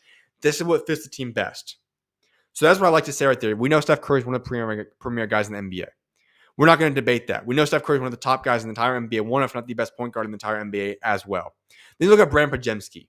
He had a good rookie season overall, and I think he's going to take a massive jump this year now that Klay Thompson's out of his way. I like him a lot.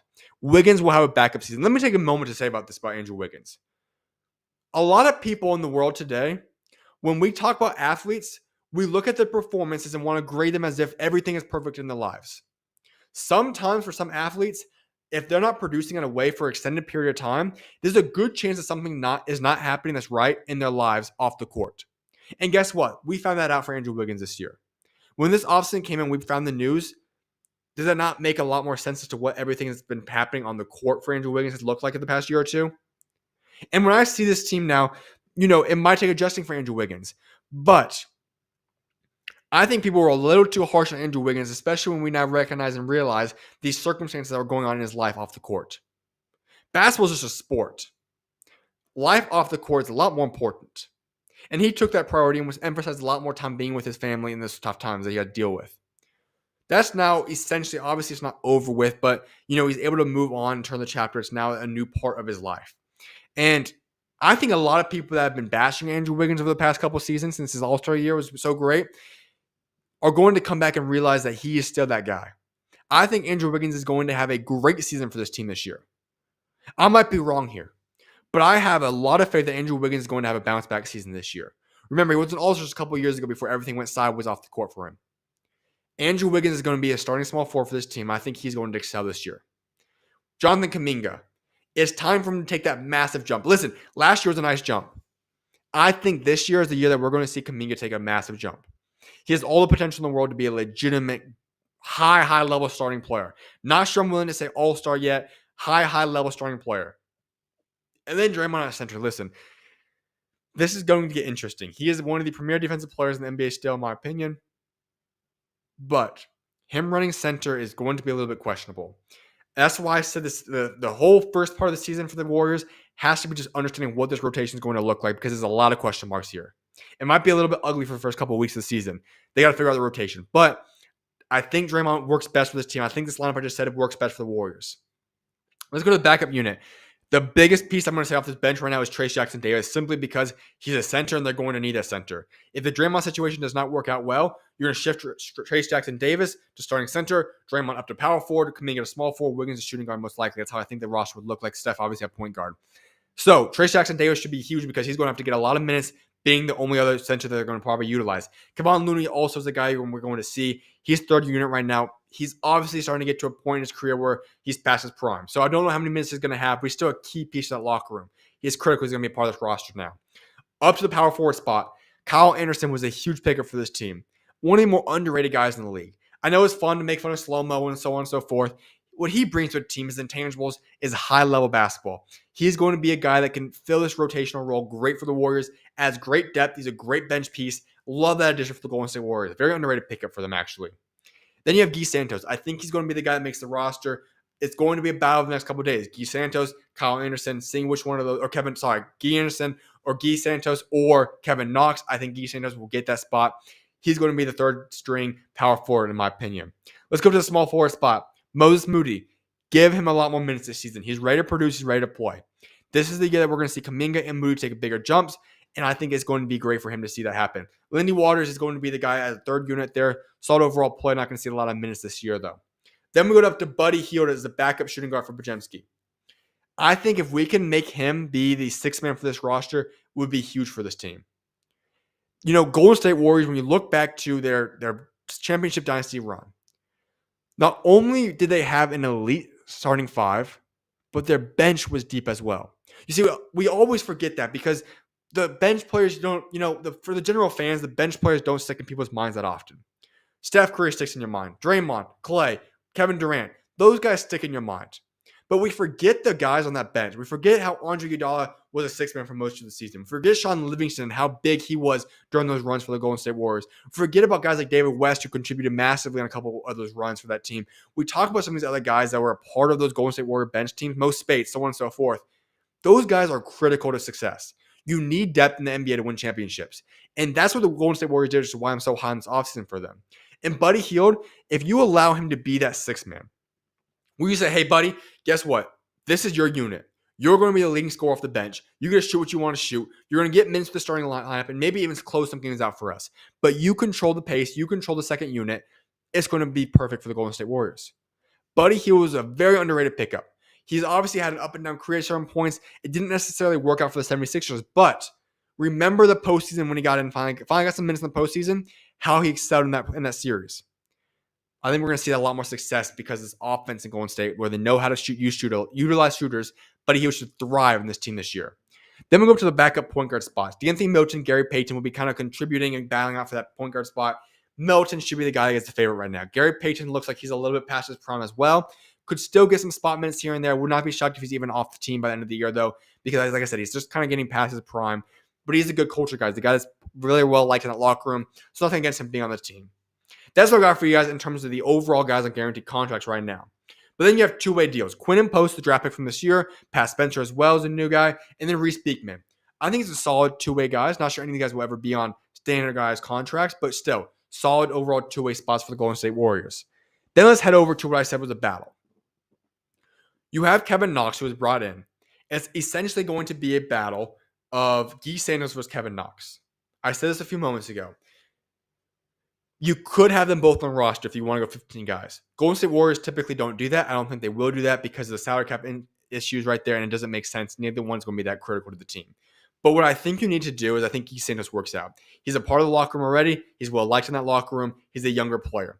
He's been a guy that's been able to develop a little bit and play his role, and we saw him thrive when he actually had the opportunity to play. Kevin Knox hasn't found his opportunity to be the role player in his league. He came in as a guy that was a high prospect, a guy that's supposed to be a great player. He's never really settled into a role. I don't know what he brings in terms of say, hey, go rebound the ball for us like you can go say for Guy Santos. I'm not sure about that. So in terms of playing a rotational role, already having the chemistry, Guy Santos should win that battle right there. I also like Blake Hinson. I would not be shocked if we see him on a two-way deal either with the Warriors or another team in the near future. So as I said, for the Golden State Warriors this season, no, it's not the prime dynasty run where we're going in the season saying, hey, they're the favorites to win the championship. I personally won't even consider them legitimate contenders. And that's in large part due to how deep the NBA is in the Western Conference, how much talent there is, and just the uncertainty. Listen, the Warriors have talent. I just praise the depth on this team. The starting five also is talented. I think guys like Andrew Wiggins will have big bounce back seasons. I think Podziemski would take a massive jump. Kuminga would take a big jump. Moody would take a big jump. But that's a lot of I think, not certain. And for me, in the way I judge and look at teams, I have to go by certainty. I could hypothetically hype any player in the NBA, but I go by facts. And I think this team could be better than what I'm proclaiming them to be right this moment as I speak to you. But what I know by facts is that, listen, I'm looking at this team, and I can't say that they're a legitimate contender this year. They're a playoff team, yes. Contender, no. However, they have Stephen Curry on their team. I'm not ruling nothing out if you have Steph Curry on your roster. Draymond Green knows how to win some championships. I'm not ruling this team out from anything. Who am I to say that Steph Curry can't win an NBA championship? That would be quite foolish of myself to say that and make that statement. So I'm not going to do that today. But I don't view them as a legitimate contender. However, I'm not going to say they can't do it because of those aspects there. So the Golden State Warriors should have a good season overall this year. I think they're a better team than they were last year. And I think the fans should be excited to see what this team has because they certainly do have potential. And it's going to be determined of how high that potential is and how close to that potential they reach because they have a lot of guys that can take big jumps this year. That's what I've got for you guys in terms of the Golden State Warriors team preview. Now I'm going to go on a very short break. And I'm going to get back to you guys and wrap up with those final two team previews right after this break. I'll see you guys in a few moments. God bless you guys. See you guys shortly.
Staying consistent, I move with the clock. I'm in the zone, I'm not casting a stone. I'm finna stand on a rock, firm foundation. I got that dog in me, like 101 Dalmatian. I got girl with me, so I know that I'm still finna make it. I'm still finna take it. I hopped in the ring and I'm still going crazy. I cut off this shit like I just got a taper. I walk in the storm and then God gave me favor. I'm still going forward. I just had to lock in the Lord. I knew that I'm finna make it. Doing my old self, he got deported. Shout out to the king and I'm finna take it.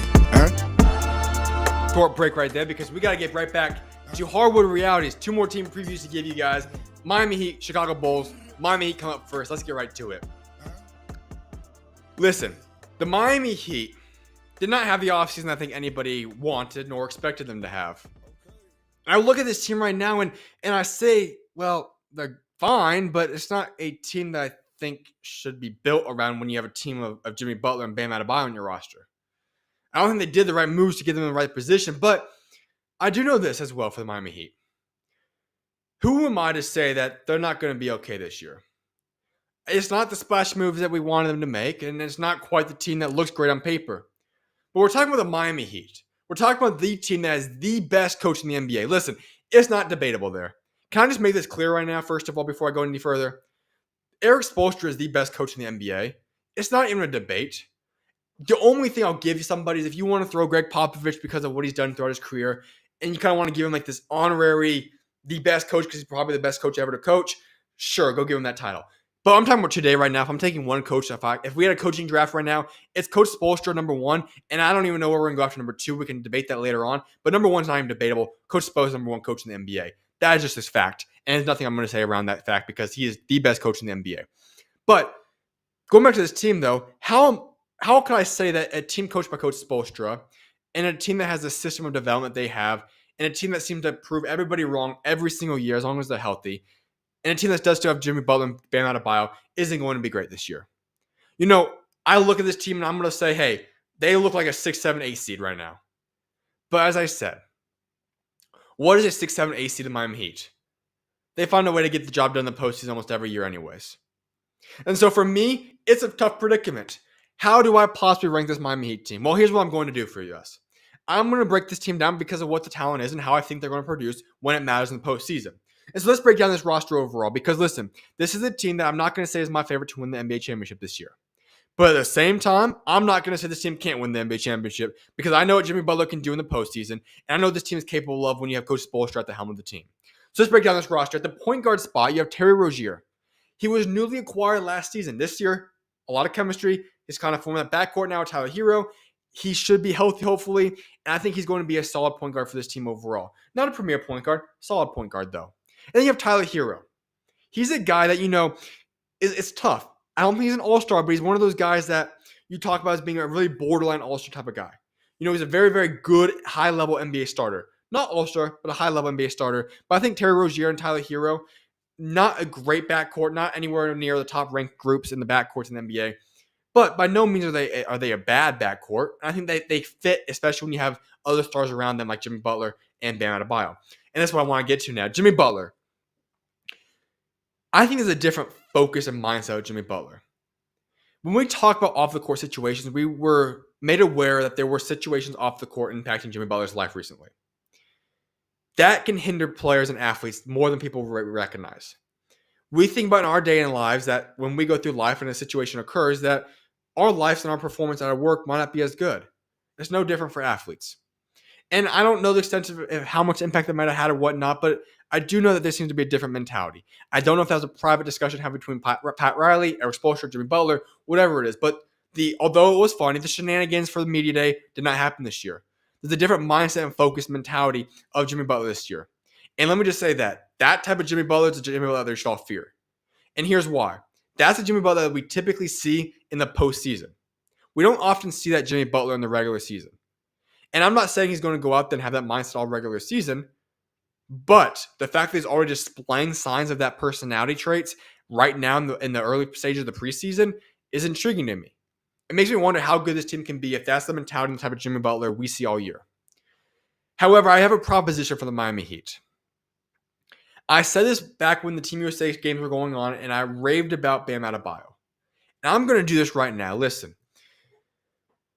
I'm probably higher on Bam Adebayo than a lot of people in the world are.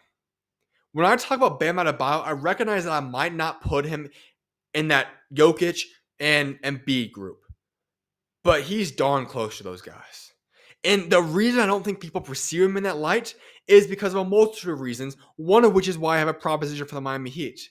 It's because I don't think he's being utilized to the full of his potential. And it's not necessarily anybody's fault. It's a matter of embracing certain roles. I think when you look at the Miami Heat, this is Jimmy Butler's team, and Bam Adebayo is playing second fiddle to Jimmy Butler, which is okay. It works out fine. But at this point in his career, I think he's ready to take that number one role. And when we allow Bam Adebayo to take on the full offensive role, be the guy that offense and defense is based around, people will start to perceive Bam Adebayo in the light of him being in that elite tier of players in the NBA. Like I said, maybe not Jokic and Embiid, but he's darn close to that group. And I think we would talk about his capabilities. We already know he is debatably the best defensive player in the NBA. Victor Wembanyama, Bam Adebayo, Evan Mobley, a couple other guys, that's like your top tier guys right there. And when you talk about Bam Adebayo being able to guard all five positions, switch at a high level, but he also has the offensive capabilities to now we see him spacing the floor and shooting the ball a lot more. He has capabilities in the mid-range. He's able to get to the rim. He's athletic. There's not much he can't do on the offensive end. Also a great facilitator.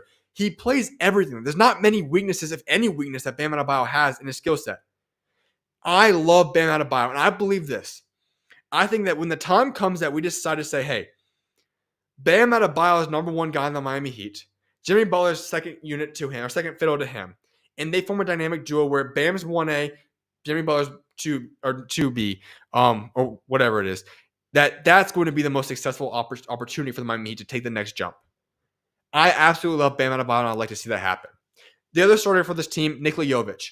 We've seen him develop. He was very, very young when he got to the Miami Heat. He's gone through the traditional Miami Heat development stage.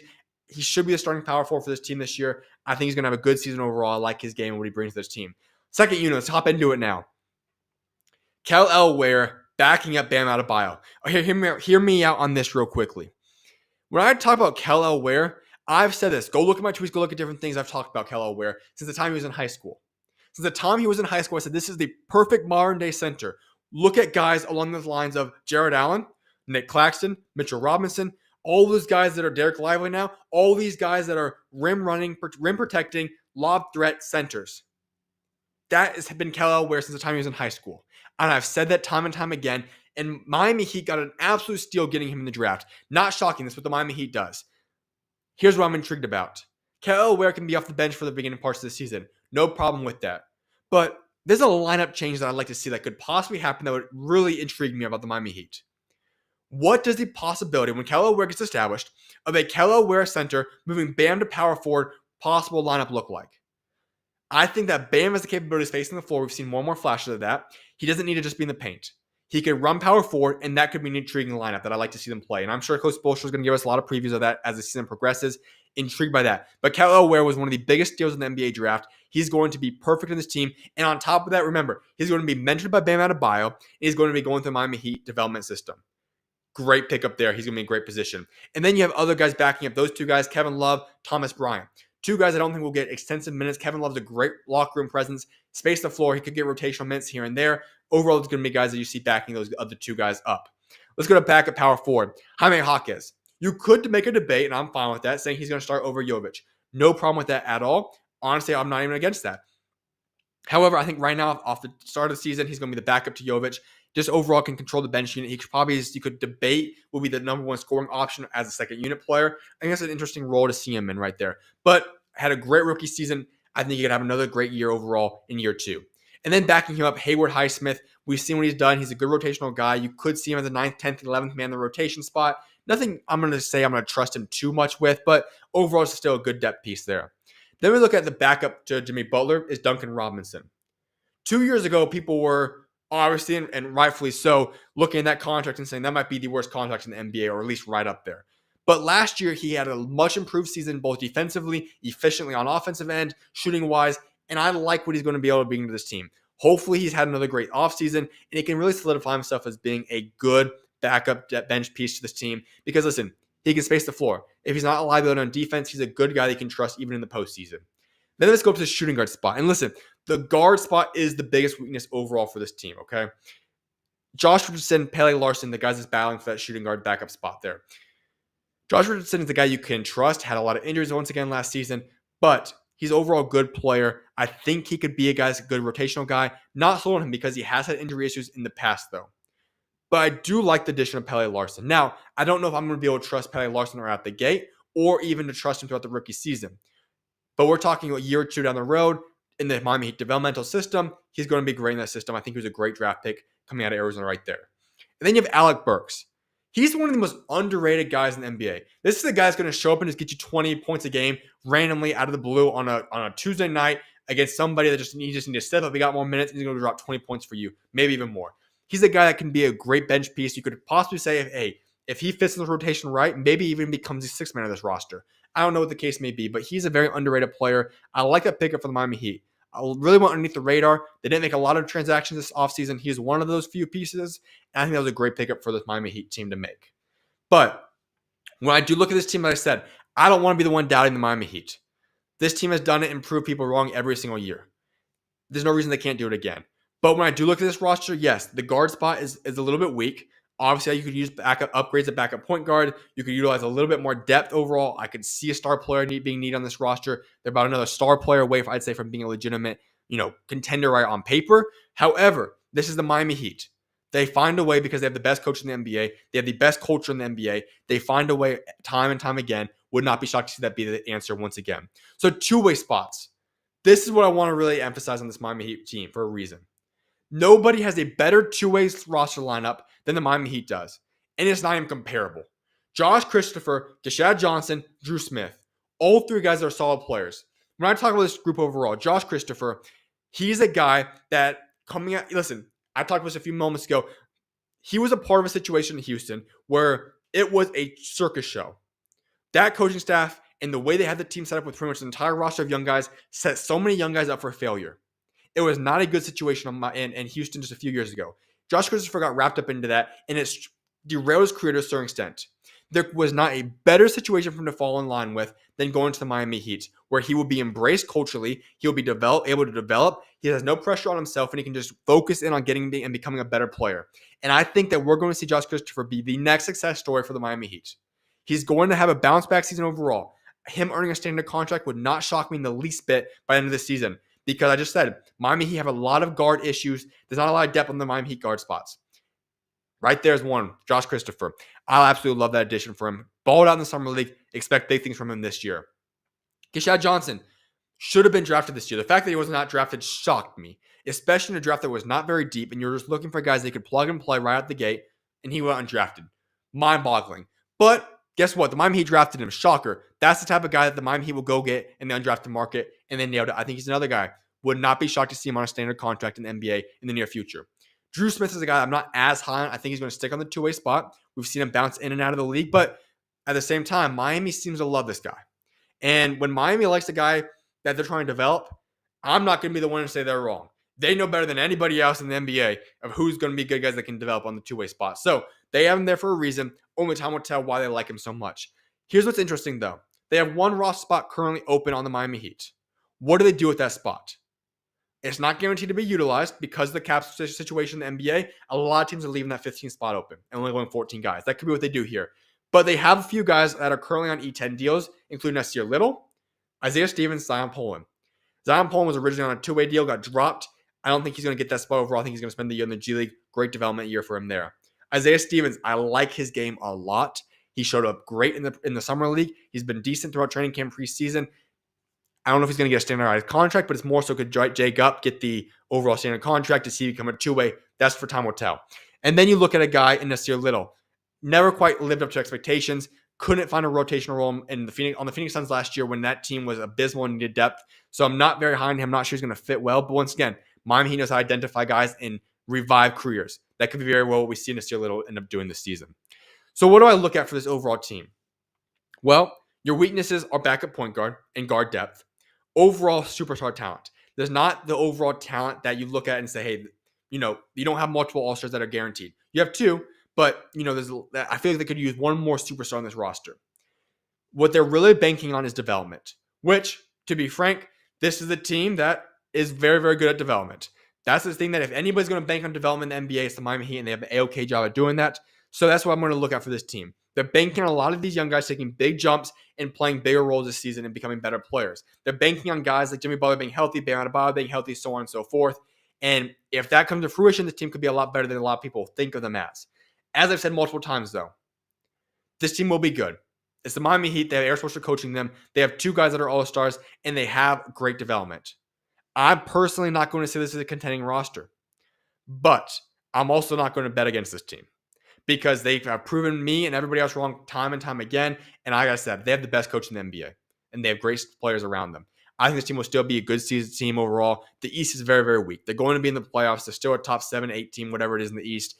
I just am excited to see and wondering what the overall team is going to be like when you talk about the development process of these young pieces. How much do they step up? How good are the rookies going to be able to be? And can they contribute to where this team actually does look like in 3-4 months? We can say, hey, this team actually is really good because they have depth. These guys are better than we initially knew them as to be at this point in time. So the Miami Heat should be a team that will be good once again. Contender, maybe not, but still a team that will be a playoff threat. And then you're not going to want to bet against the Miami Heat because that's going to be a mistake that many teams have done wrong in the years past, and you could do it again. That's what I got for you guys in terms of the Miami Heat team preview. Last but not least, we have one last team preview for today's show, the Chicago Bulls. Let's hop right into it. The Chicago Bulls are in a very, very interesting predicament. This was a team that we go back to right before Lonzo Ball got hurt.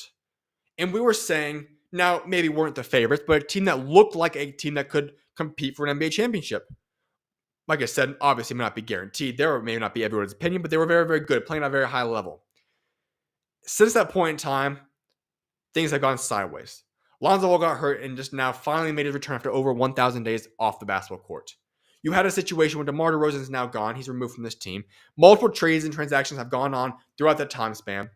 And you're in this situation now where you have a team that is confusing, to say the least. And when I look at the Chicago Bulls, I approach this season and I say, you know what? This actually has to be the last run. This is the last hurrah unless they prove everybody wrong. I personally don't see this team as a legitimate playoff threat, but the Eastern Conference is the worst conference out of the 2 conferences. They have got a lot of openings in that conference. They could make a run if all things come together and come to fruition for the Chicago Bulls. And when I look at this team, listen, this is why it has to be kind of the last hurrah. They've been trying to say this team can do it, they can compete, and it just hasn't come to fruition. Now DeMar DeRozan's gone, and you have Zach LaVine, Vucevic, and you have also Lonzo Ball. That's a veteran, obviously, that's kind of hanging around, but we'll see what happens there. But it's just going to be a season where the Chicago Bulls have to make a plan up. And that's what I want to break down to you guys today. Because the thing is that the Chicago Bulls have the future set. It's just a matter of, I feel like the Chicago Bulls aren't allowing the future to come to fruition yet. Partially it's their fault. Partially it's not. Because Zach LaVine, I know they tried trading him, but there just wasn't value for him. And Vucevic, I'm not sure what the story is behind him, but similar there. And then Lonzo Ball, obviously, you just didn't know he's ever going to play again, and now he's back, so that's great news. But let me break down this team, and let me explain a few things to you guys. First of all, the starting lineup. Josh Giddey is the starting point guard, in my opinion. Kobe White, Zach LaVine, Patrick Williams, Nikola Vucevic. Josh Giddey was the perfect move for this team to make. It went underneath the radar to a certain extent because the perception image of Josh Giddey is messed up because of what happened last year. And it's unfortunate when we know the exact rules. I'm not going to get into all that specifically. But what I'm going to do right now is I'm talking about talent. What Josh Giddey brings to the table is he's a guy that got stuck in a situation in Oklahoma where they have such an abundance of young talent and guys were all taking off and becoming stars and taking on their roles where he kind of got left behind. And he needed to develop a little bit more and just wasn't able to do so in Oklahoma. Well, I couldn't think of a better situation than doing that in Chicago, where it's his team at the point guard spot right now. Let him play and thrive. Yes, he's not the greatest defensive player in the NBA. Yes, there's a lot of liabilities offensively. But he's got a lot of potential and talent. Let him work out his kinks. Let him get better and develop overall as a player. And I think the Chicago Bulls will be rewarded for putting the trust in Josh Giddey. Going over to the shooting guard spot, Kobe White. Breakout season happened last year. We finally saw the full version of Kobe White, which everyone was hoping to see for such a long period of time. And I like Kobe White a lot. I think Giddey fits perfectly with Josh Giddey, actually. I think Kobe White fits perfectly with Josh Giddey in that backcourt. Underrated. Giddey can facilitate at a high level. He's a great elite passer. He's going to be able to get Kobe White open. I think those two guys are very underrated backcourt in the NBA. And then you have Zach LaVine. Looks great in preseason. Hey, it's preseason. I'm not going to give too much into that. But we know what Zach LaVine's capable of. It's not like this guy's way past his prime age-wise. He's 29 years old. He still could have 3 to 4 more good years of basketball in his career. He's not past his prime. He's just been banged up injury-wise. He was in a weird situation in Chicago the past couple of years. He could have a massive breakout season or comeback, bounce-back season, I should say, this year. Would not shock me at all. So you have Zach LaVine there. Obviously, he's the best player on this roster overall if you talk about health. Then you have Patrick Williams, another guy that has not taken the full step forward in his career. But he's kind of become a good overall player in the NBA. Not a star by any stretch of the imagination, but a good, solid starter. Then Vucevic, another guy. I like to see him get traded eventually, but he's a good veteran for the time being. Obviously, the Chicago Bulls' game plan is try to be competitive this year. He's going to have to stay on the team if you want to be competitive. We know what he brings to the table. He's a one-time All-Star in the NBA. He's been a good player overall throughout his career. He's still a productive center, nowhere near his prime self, but he's still a good center overall.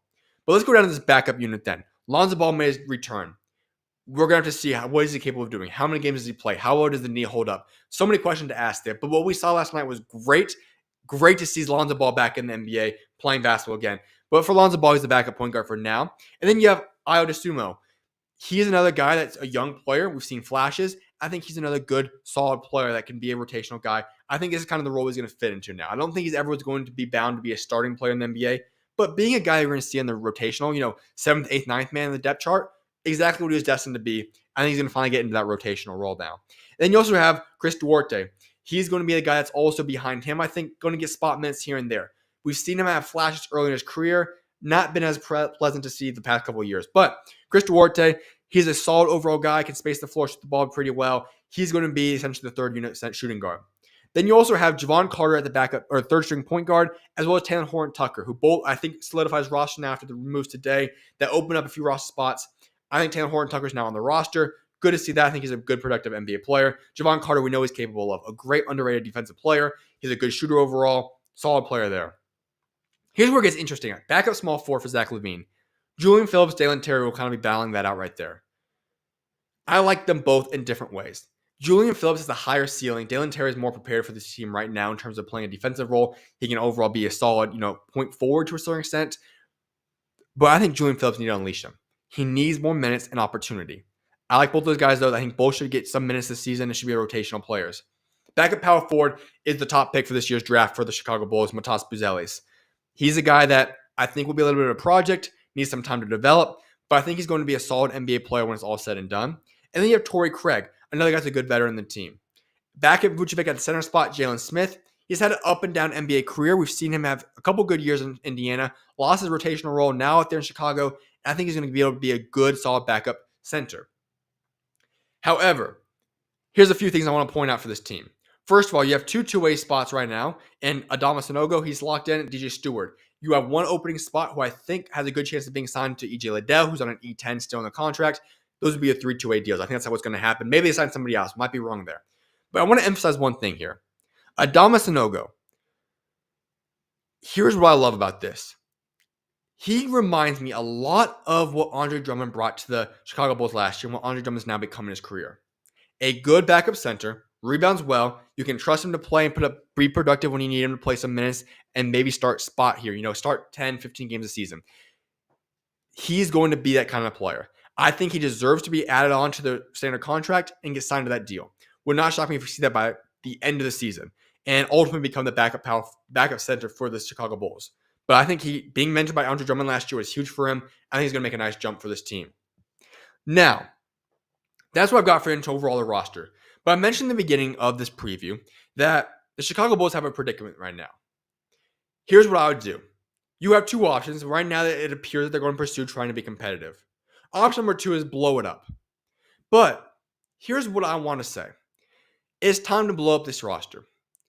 Regardless of how good Zach LaVine, Vucevic, whoever it is, plays this year, they're not winning the NBA championship. They're not going to be a team that makes a very, very productive overall season. They're not going to be a team that's a top 6 seed or whatever the case may be. This team's not winning a championship. That's what matters at the end of the day. And you have young pieces already in place where you almost are at a standpoint where I could say, you know what? It's not even a rebuilding. It's a retooling. It's okay, Zach LaVine played good. What can we get from him? Can we get a first-round pick in this next year's draft? Vucevic, can we get him something? Can we get something for him that can be helping our team out? And the reason I say that is because, listen, Josh Giddey and Kobe White already have their minutes. Good. They're going to be your backcourt going forward. Lonzo Ball, I'm intrigued to see what happens there. Ayo Dosunmu, like him, already discussed him. But I already said, I like what Julian Phillips brings to the table. I think if you're the Chicago Bulls and you can give Julian Phillips a larger role this season, I think they're going to reap the rewards of that. He's played his duty last year on a rotational role, spot minutes here and there, G League minutes. He's ready to play and be a starter for this team. And he's not going to get a lot of opportunity if Zach LaVine's still there. If you open up the door and let Julian Phillips, Dalen Terry both play a lot more and establish those guys, let them get more minutes and develop the core. And then you get Patrick Williams continuing to develop minutes and you let Matas Buzelis, he's going to need to develop. If you say this year's going to be a season where you get rid of Zach LaVine and Vucevic by the trade deadline, and you give them the second half of the season just to develop these young pieces here, and you let them all to kind of establish who is your best players, who fits well together, what's the young core, and what are we going to do moving forward, that would be huge for the Chicago Bulls. Because then you head into the draft, you have a chance of drafting a superstar player. This upcoming draft is stacked. If you can land that superstar player to go alongside these other great young players I just talked about, you're looking at next season, or at least maybe 2 years from that point, and say this is actually a team that has a much higher ceiling. They're going to be very competitive again. And that's where I think the best decision is for the Chicago Bulls. Playing this little, trying to be competitive, just get into the playoff situation, it makes no sense. It's not productive. It's not going to help the franchise out. So discover the core this year, build around those young guys, go draft a superstar player, and start actually retooling and getting ready to be competitive once again by not playing this little waiting game and seeing how competitive you can be by being just getting the playoff team. That's what I think the Chicago Bulls need to do. And I think overall, fans would be excited to see these young guys play. They've got talent. Let them go play. So that's what I've got for you guys in terms of the Chicago Bulls team preview. And that wraps up today's Hardwood reality segment. So I'm going to go on a break now, and I'm going to get back and we're getting into combat currents to wrap this show up. I appreciate all of you guys for tuning in, and I'll see you guys in a few minutes. God bless you guys. See you guys shortly.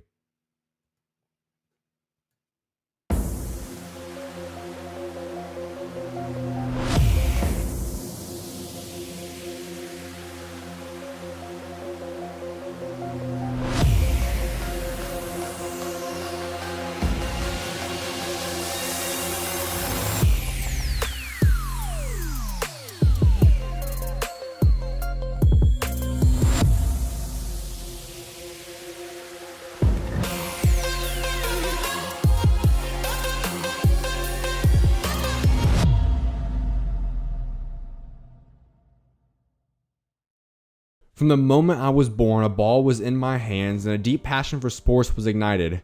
My dream was to play the game for as long as possible, but God had other plans. After battling with severe illnesses caused by black mold poisoning for nearly 4 years, I made the difficult decision to let go of my on-court dreams heading into my junior year of high school. However, I was determined to have one last victorious moment as an athlete, and that was achieved on February 9th, 2019, when I ran a marathon at the age of 16. That night, as I took a recovery Epsom salt bath, I felt God place on my heart the idea to start a podcast. Although I didn't know where to begin, the first episode of SchuZ Views dropped on March 11th, 2019. Over the next 1,183 days, more than 600,000 people tuned into 1,056 interviews.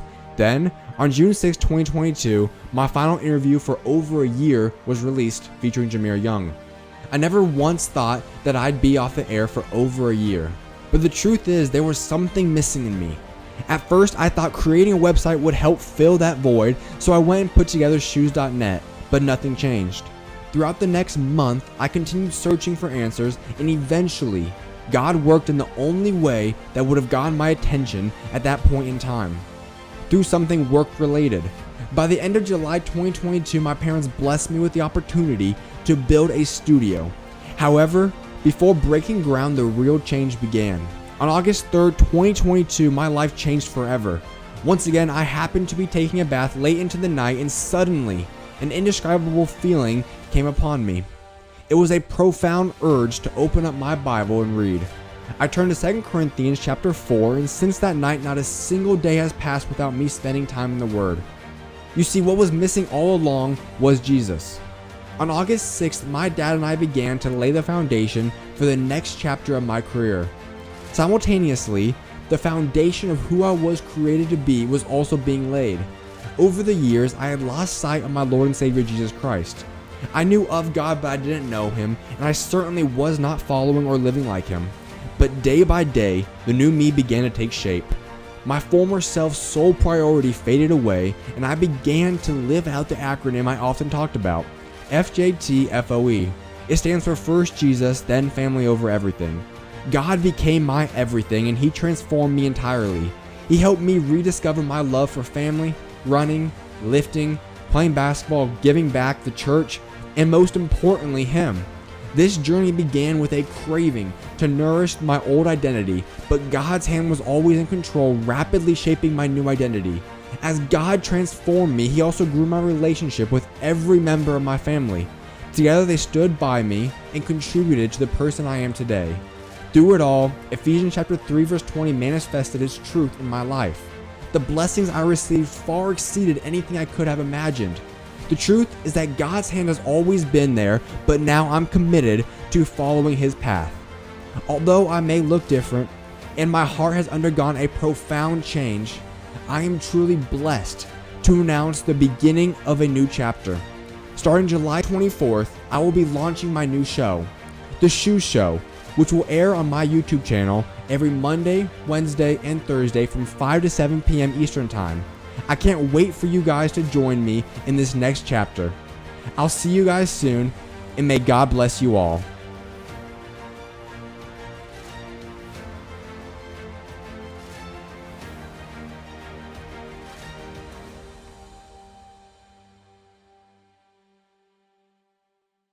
There is a funny aspect about you, and that's the fact that I don't think you necessarily even tried to, but there's been countless times in your brief NBA career already that you've made it viral. You've made memes of yourself, whatever it might be.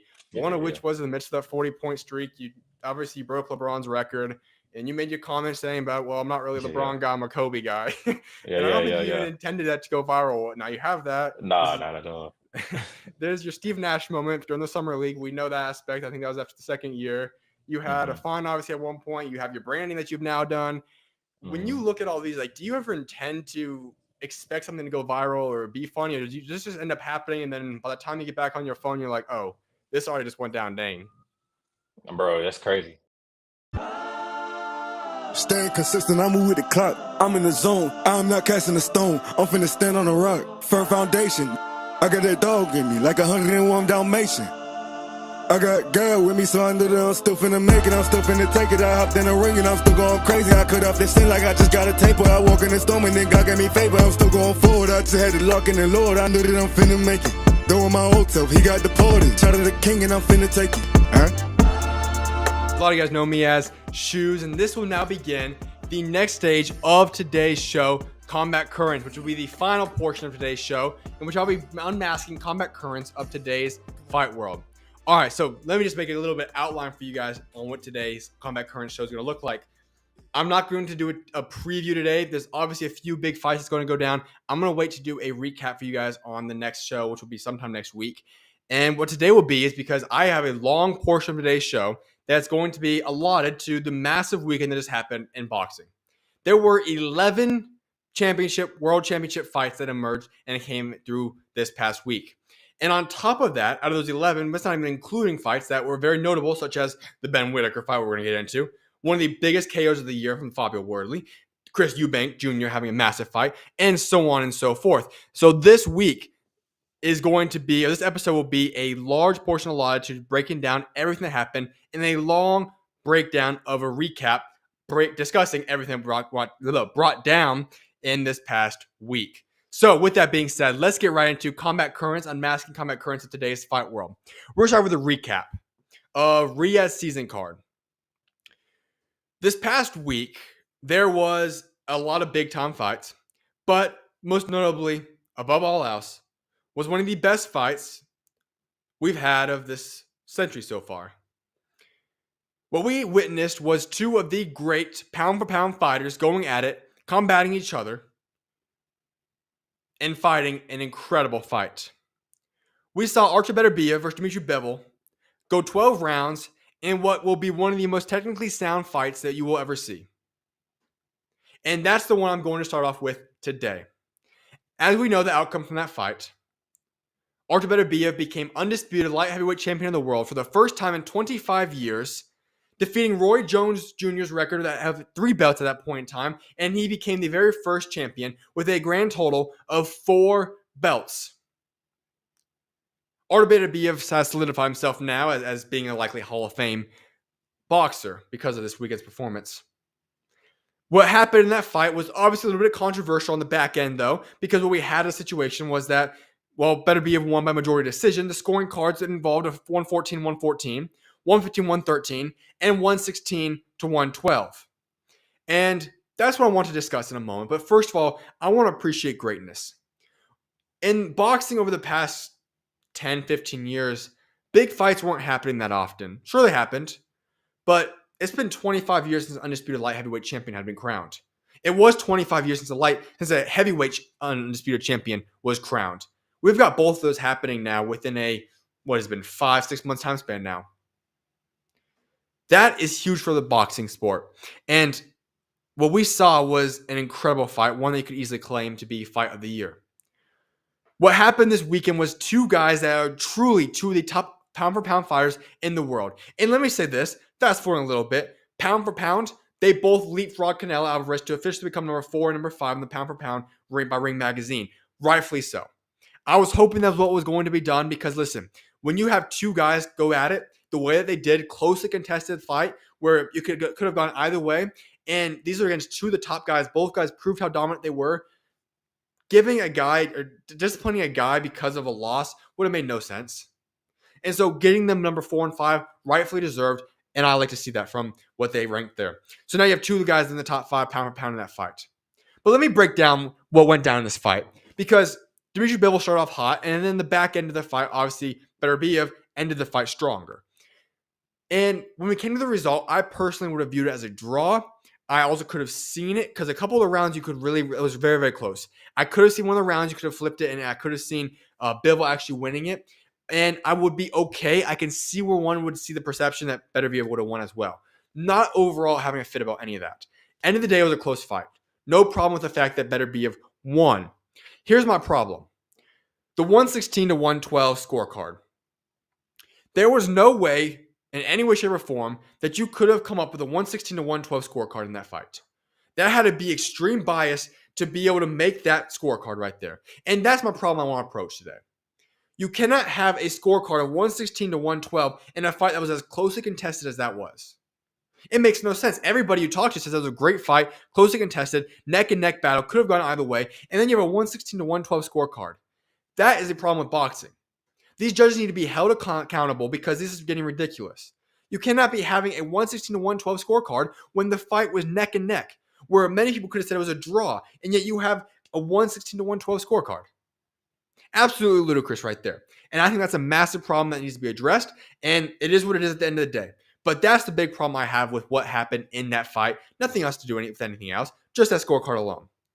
And so when we go about this, though, I want to make sure I point this out as well. So much respect is deserved towards Artur Beterbiev and Dmitry Bivol. Both guys are two of the most humble champions we have. Both guys have been incredible in the way they've handled the win or loss. Beterbiev has not been cocky, has not been prideful. He's handled it with great respect. Great respect seeing him and how he's handled this whole becoming undisputed. He's handled it great. And then for Bivol, he's handled the loss better than I think I've seen any champion handle a loss. Made no excuses. And let me stop you in your tracks right there. Some people will say, hey, Bivol's now gone and tried filing to file a protest against all 4 belt commissions to try and protest the fight. That's not going against what he did there. What's happening in that situation is trying to prevent what now we've had happen, where the IBF foolishly is trying to go make Beterbiev fight some nobody, essentially. And I know we don't want to say nobody, but essentially is what he is, and ruin the whole undisputed thing. That's what Bivol's trying to stop here. But Bivol's made no excuses, and I have greatly appreciate what he's done there. So both respect to them. And that's why I want to say this. There is one thing that needs to stem from this fight. We need the rematch. That's all I want. Sure, I could go list some other great light heavyweight names. Sure, I could go say Beterbiev, if you could go up to cruiserweight or something would be cool. I could say all these different things.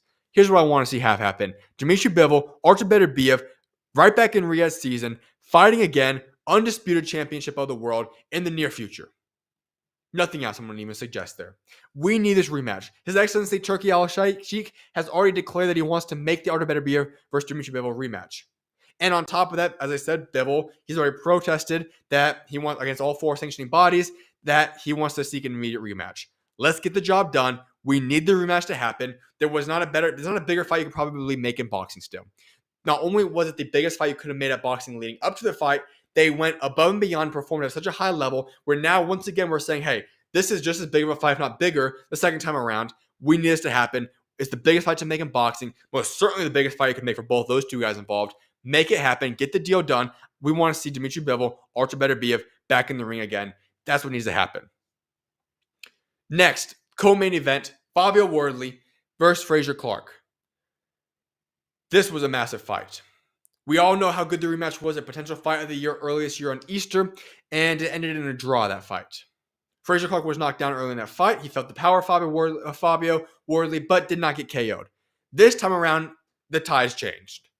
Fabio Wardley goes out there in round 1 and has one of the most devastating knockouts we've seen, where he legitimately puts a dent in his head for Frazier Clark. And obviously, just an update on Frazier Clark, though, he's going to be okay, and we'll address that in a moment. But Fabio Wardley had a brutal first-round knockout, one of the most powerful shots. Frazier Clark could not recover from it, ended about 2 minutes, 28 seconds of the fight. Incredible round 1. Went in and in there, conquered, did his job. Fabio Wardley emerged. And what Fabio Wardley set himself up for is being one of the top talked about heavyweights now. He's now in the national, worldwide scale. He is now in that picture. So what's next for Fabio Wardley? Well, we have 3 names that I originally thought of that I'd like to see from Fabio Wardley, because he now is ranked in the top 10 heavyweights. Jared Anderson, Filip Hrgovic, Efe Ajagba. All 3 of those guys will be fights I'd like to see Fabio Wardley fight. The other one that came up recently that he's been discussed about, Deontay Wilder. I didn't think about that at first, but I started thinking, Deontay Wilder, Fabio Wardley. You know, if Wilder wants to fight still, this is the one that you have to make. Because Wardley's not necessarily established as that top tier heavyweight yet. He might be in the future, not necessarily right now. He's a good fighter. We could still get back in the mix. It's not just a say busy fight or something along those lines, or a tune-up fight. It's a good fighter that's not necessarily fully established yet. Where that would be the best situation for Wilder to go out there and fight. And if he fights and wins against Fabio Wardley, he's right back on track to try to move his way back up and get back into position to do something. If he loses to Fabio Wardley, it's officially over for his career. Interesting predicament there. And Fabio Wardley said he's all for that fight. I'm not against that fight as well. So those are really the 4 names I'm looking at right there. If I were to emphasize them, Jared Anderson, Efe Ajagba, Deontay Wilder would probably be my top 3 favorites right there. Hrgovic would not mind that one as well. But I'm alluded to the fact for Frazier Clark. Obviously, this is a sport. It's a brutal sport. Things can happen in boxing. And unfortunately, we saw that happen with Frazier Clark. Thankfully, though, he underwent successful surgery to repair his jaw and cheekbone after the KO that night. It was confirmed that it was successful. And then Frazier Clark came out now and recently and just said this exact quote I'm going to read for it, basically saying that he's not going to retire. He says this: "I hold my hands up. My team did a fantastic job. It was my mistake and it cost me. My pride is still dented now, but the fighter is in me knows that I will be back. I'm 33, but I'm in the prime of my life. I'm the fittest now than I've ever been in my whole career. So I'm not looking for it to be over. If anything, it's just a blip in the road." Here's the thing, guys. Boxing's a brutal sport. You have a life beyond boxing. I'm not a doctor. I don't have any idea what the medical report, so I don't know exact damage that he took on that fight. I know what we saw, but I don't know everything else. He needs to take time off. I don't want to see him back in the ring for at least 6, 7, 8 months, bare minimum. And I hope he's truly thinking about that and knows that that's the best decision for him. Because there's the life bigger than boxing. And that's ultimately going to be up to his decision to make there. Nobody else can make that for him. But that's just the fact of the matter. And hopefully he takes the proper time off, recovers properly. And if he decides to make a return, he makes it at the right way and gets ready for the next chapter of his career. Then we go to the next event that was on the card. Jai Opetaia, Jack Massey. This was a dominant outing from Jai Opetaia. Listen, I'm going to go just say this real quickly. We'll break down the fight actually first of all. Opetaia had his belt on the line, the IBF in the ring. Cruiserweight titles were on the belt. He had a 6-round stoppage of Jack Massey, who his corner threw in the towel in that fight, and it was just a beatdown the entire fight. Now, I can't forget, Opetaia had to change his corner this fight by having his dad in camp this time, has not been a part of the past 2. Here's what I want to say about Jai Opetaia. Jai Opetaia is, in my opinion, one of the more underrated fighters in boxing. I understand he's respected and by those that know boxing really well. But the whole world doesn't give him the props and credit that he deserves. Jai Opetaia is an electric fighter. He's a guy that, listen, he should have his eyes set on becoming undisputed at cruiserweight. Because not only should he have his eyes set on that, I think he will become undisputed at cruiserweight. Jai Opetaia is dominant. He is talented. Everybody that he goes and fights, he puts on an absolute clinic on, and he shows that he is clearly better than and supreme over every other fighter that he fights against. He is one of the premier guys, not just at cruiserweight, but in boxing, in my opinion.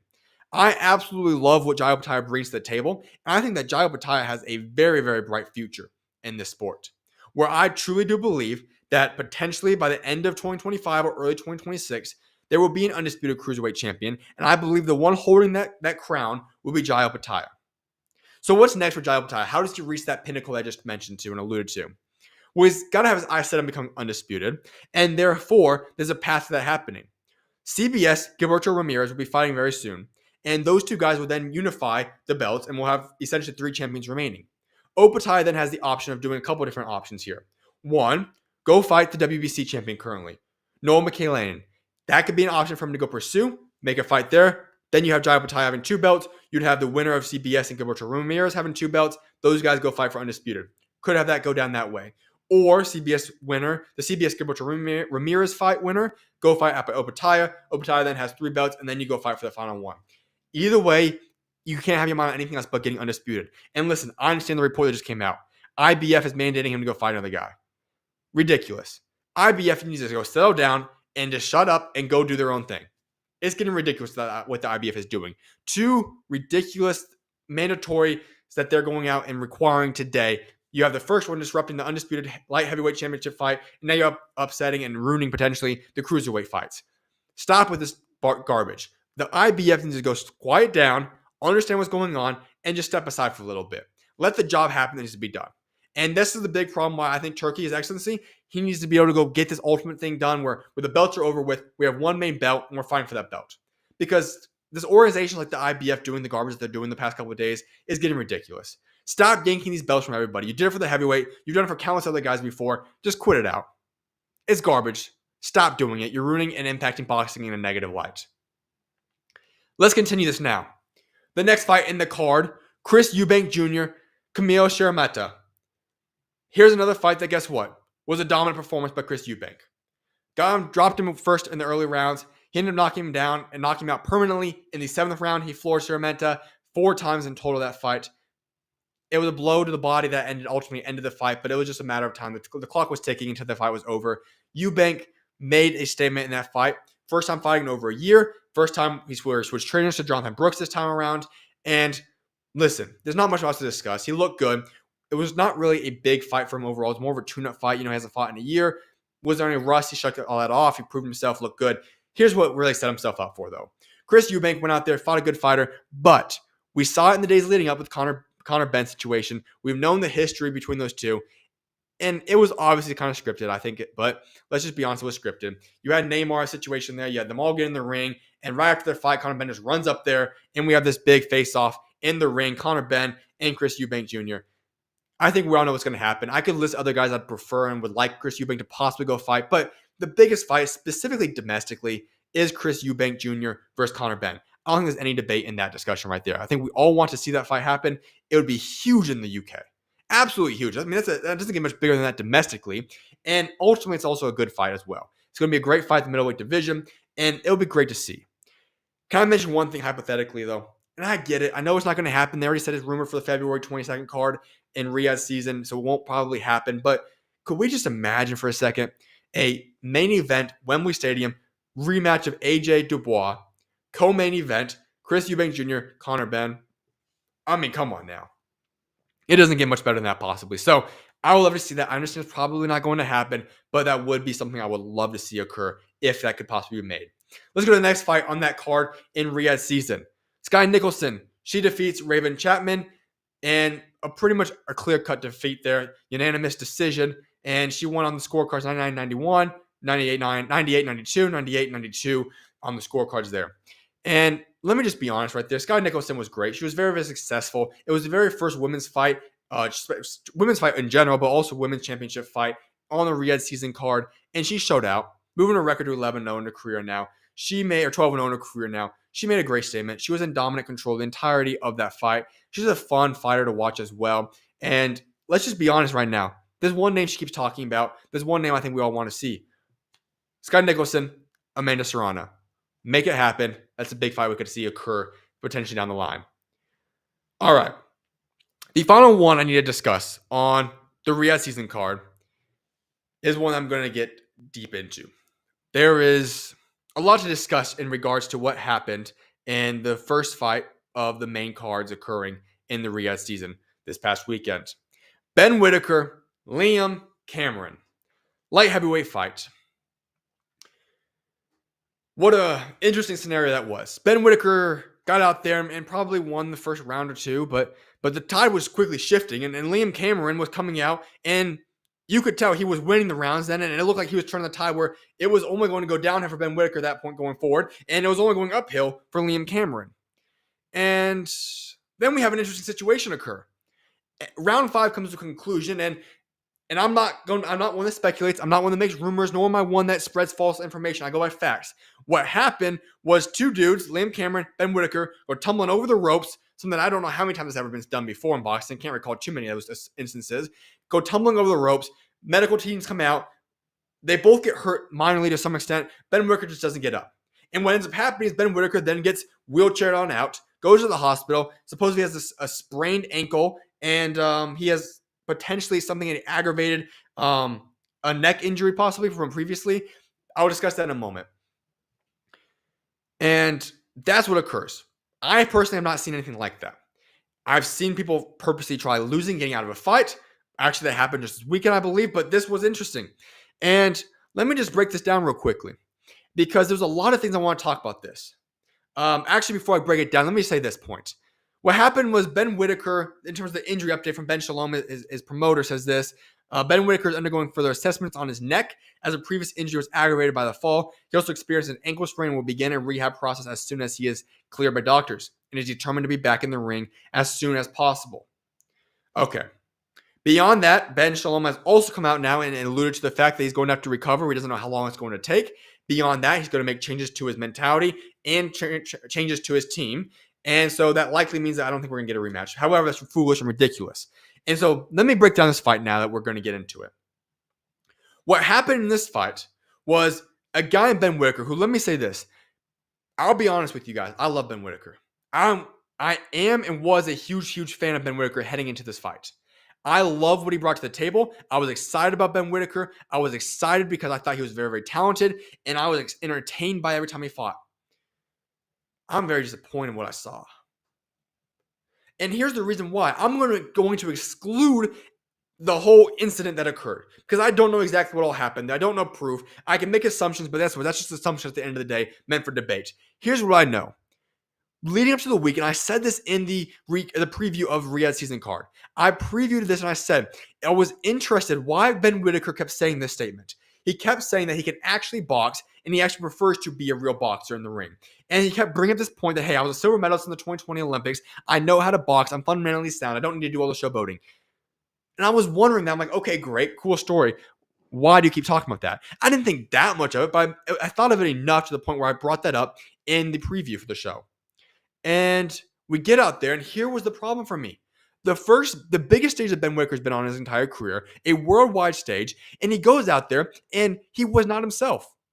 Regardless of what was happening that night, whether he was outclassed, whether Liam Cameron's just 10 times better than him, whatever the case might have been, he was not himself. And I know that because he walked out there and he truly was trying to box. And I understand a lot of people will say, okay, the showboating is ridiculous. Hopefully he stops doing the showboating. Listen, that can be your opinion. It's worked in times past with the Drunken Master style. And so far in his career, it's done wonders for himself. It is very difficult for an opposing fighter to try to game plan against a guy that has that type of style. It's almost impossible to game plan against it. It can work, but it's very difficult. And that's what Ben Whittaker's done throughout all 8 of his fights leading up to that fight. And then he walks into this fight, and he's stiff as a board. He's not moving in any way, shape, or form. Not only is he not dancing and showboating and doing all this crazy stuff, he's just staying there, and he looks stiff. He's not moving around. He's not loose. He's just very stiff. He does not look good at all. And yes, he might have won some of the early rounds, but he didn't even attempt to be the Ben Whittaker we all know. The one that made him famous, the one that made him so talented, which is why I have to beg the question, what was going on with the fight? Was that really the game plan? And if so, why? And secondly, what was he doing in the ring? And why did he not change anything when he started getting going? It made no sense from the get-go, and I was confused from round 1 to round 3. And then when the tide started turning, I'm like, well, I don't know what he's going to do now. And, well, what he ends up doing is he flips over the ropes and ends the fight. It made absolutely no sense to me what Ben Whitaker was attempting to do in that fight there. It blew my mind, in fact, because it made absolutely no sense why that would be your approach to go in there and fight a completely different style than you ever have done before. And on top of that, you're not only trying to do this new style essentially against Liam Cameron, but you're doing it looking bad. It was not a good game plan whatsoever. It was destined to fail, and it clearly was going to happen. And so, yes, it ends up being a draw in this fight. And so all I have to say about this is, listen, this has to be a rematch. I understand what I just alluded to a few moments ago, that Ben Shalom is reportedly trying to go talk into getting changes in Ben Whitaker's team and changing that group around, changing the mentality, so on and so forth. He has to heal up. We need the rematch happening. If Ben Whitaker goes and fights some other dude not named Liam Cameron, that's going to be a problem. And all I'm going to say is, regardless of if they're allegations or not, we cannot deny the fact that Ben Whitaker's image has been tarnished vastly over the past 5 days now. Because not only do people have their own beliefs of what occurred in the ring that night, but on top of that, what we found out proof was that he punched a hole in the wall when he got back to his dressing room. That's not a good sign. That's not a good look either. And then we find out, we see this, we hear allegations that he reportedly took a phone and decided to go in and smash it. That's not a good look either. And so it's been reputation hit after reputation hit. And remember, this is a guy that is famous because of his style, and he's been great at building his brand. Which is why I once again beg the question, what happened? What was going on with his mental state? Because this was not the Ben Whitaker we grew to know and love. This guy was so calm, cool, collected, has great aura about him. It all just fizzled out of the room. It was just depleted from the time he got in the ring to today. And that's why there's a necessity that Ben Whitaker needs to do this rematch. There cannot be another fight that Ben Whitaker goes and pursues. It must be Liam Cameron, and it has to happen. And listen, Liam Cameron's reputation has skyrocketed. He's signed by Queensberry Promotions now. And when we look at that from that perspective, Liam Cameron has now garnered the respect of countless people around the world. And if we're going to be honest, in a rematch, I think a lot of people are going to be going for Liam Cameron now. It is what it is. It's the boxing game. But that is why Ben Whitaker needs to go out there, get ready for that fight, make the rematch happen, and prove who he is. Put on a Ben Whitaker masterpiece and show the world who Ben Whitaker is. And if he doesn't, well, you guys can already guess what's going to happen from that. It's not going to be pretty. It's going to be a snowball effect that will derail his career greatly. So he needs to make the rematch happen. There's no other ifs, ands, or buts about that. And so that concludes the Riyadh season recap of what happened in Saudi Arabia this past weekend. Now, before Saudi Arabia got underway and we saw the Riyadh season card go down, there was a fight that happened in Japan. Seminachi Nanshinga, he had his fight against Masamichi Yabuki, and this was a great fight. Masamichi Yabuki came away and took Nanshinga's IBF World Light Flyweight Championship belt from him. And in that, he scored 3 knockdowns and forced a stoppage at 150 of round 9. Yabuki now has become a 2-time junior flyweight titleist, and he had an upset win over an exciting 108 title holder in Nanshinga. Here's the deal about this fight. Yabuki made his mark. He made a statement. He was dominant. He was the best fighter. Nanshinga had a couple good rounds in there. About round 4, so I'd say he was winning it, and then Yabuki came back and ended the round with power. Yabuki was in control from the start to finish. He was more powerful. He was on top of the game. He had a game plan. He executed that game plan to perfection. And now there's a lot of hype about Yabuki. Being a 2-time champion now is going to be quite the name to his resume. And what I want to say is this. There's an option for what he's going to do next now.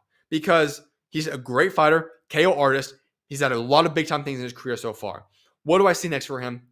Well, we saw a guy fight this weekend as well. I'm going to talk about a little bit. Shakawi Iwata. That's the fight I want to see him make. Unify the belts at flyweight. That's a massive fight to make. I would love to see him make that fight right then and there. Then, what's next for Nanshinga? Well, you have 2 vacant belts currently available at 108. The WBC, the WBA. Go pursue one of those. Go get a belt back. You're already a 2-time world champion at 25 years old. There's a lot of fine-tuning he could do towards his game, but he's still extremely talented, and I like to see him what he's capable of doing. So go get that belt again. You could become a 3-time world champion. Not out of the question. WBC, WBA are vacant currently. Go find and try to get one of those other belts. You could possibly try to go for a rematch. I don't think he's going to get it, though, because it was quite a lopsided affair there. But that's what I've got for that fight right then and there. Then we're going to head over to October 13th, day 1 of the top-ranked world title fights. And this one had a massive day out there in Japan. We're going to start with the main event from that night. Takuma Inoue versus Seiya Tatsumi. This was one of the fights that people could say could be fight of the year as well. Absolute masterclass by Tatsumi. Great fight overall by Inoue. Neck and neck battle. Could have possibly gone either way. Ultimately, Tatsumi won, though, taking Takuma Inoue's belt by a 12-round unanimous decision. Here's the deal of what went down in this fight, though. Well, this fight was neck and neck. Tatsumi ultimately got what maybe would have been a controversial knockdown later in the rounds there. However, he got the knockdown. And he won the fight against Inoue, which makes it to be a massive, massive upset this year. Why do I say that? Well, in weeks leading up to this fight, I said this statement because of what we heard from Naoya Inoue, that for Junto Nakatani, Naoya Inoue mega fight to occur, what needs to happen first is that Junto will win this weekend's fight, which he did, we'll talk about momentarily, but he also needs to go pursue Takuma Inoue, unify there, beat Naoya Inoue's brother, and then he can go get the mega fight against Naoya.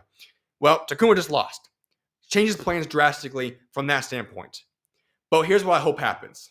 While, yes, it's no longer going to be Takuma Inoue, he's out of the picture, Tatsumi has made his mark now in boxing. I want to see this fight. Tatsumi, Nakatani next. You still unify the belts at bantamweight, and it would be a mega fight to make in Japan. It's also a massive fight that I think everybody would want to watch. It would be a huge fight to see occur right there. And at that point in time, if Junto beats Tatsumi, then you could obviously discuss the same game plan still. Then you can go fight Naoya if that's the game plan, but I'll discuss his game plan later on. So that's what I want for Tatsumi.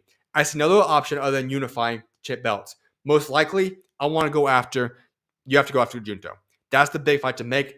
That's the biggest one I want to see occur. You could go after the other belts as well and unify that way. I don't see another option. Junto Nakatani, Tatsumi is one of the biggest fights you can make over there in Japan right now. What's next for Takuma Inoue, who was the guy that most regarded, the top 30 or so pound guy, a very, very talented guy overall? He got upset.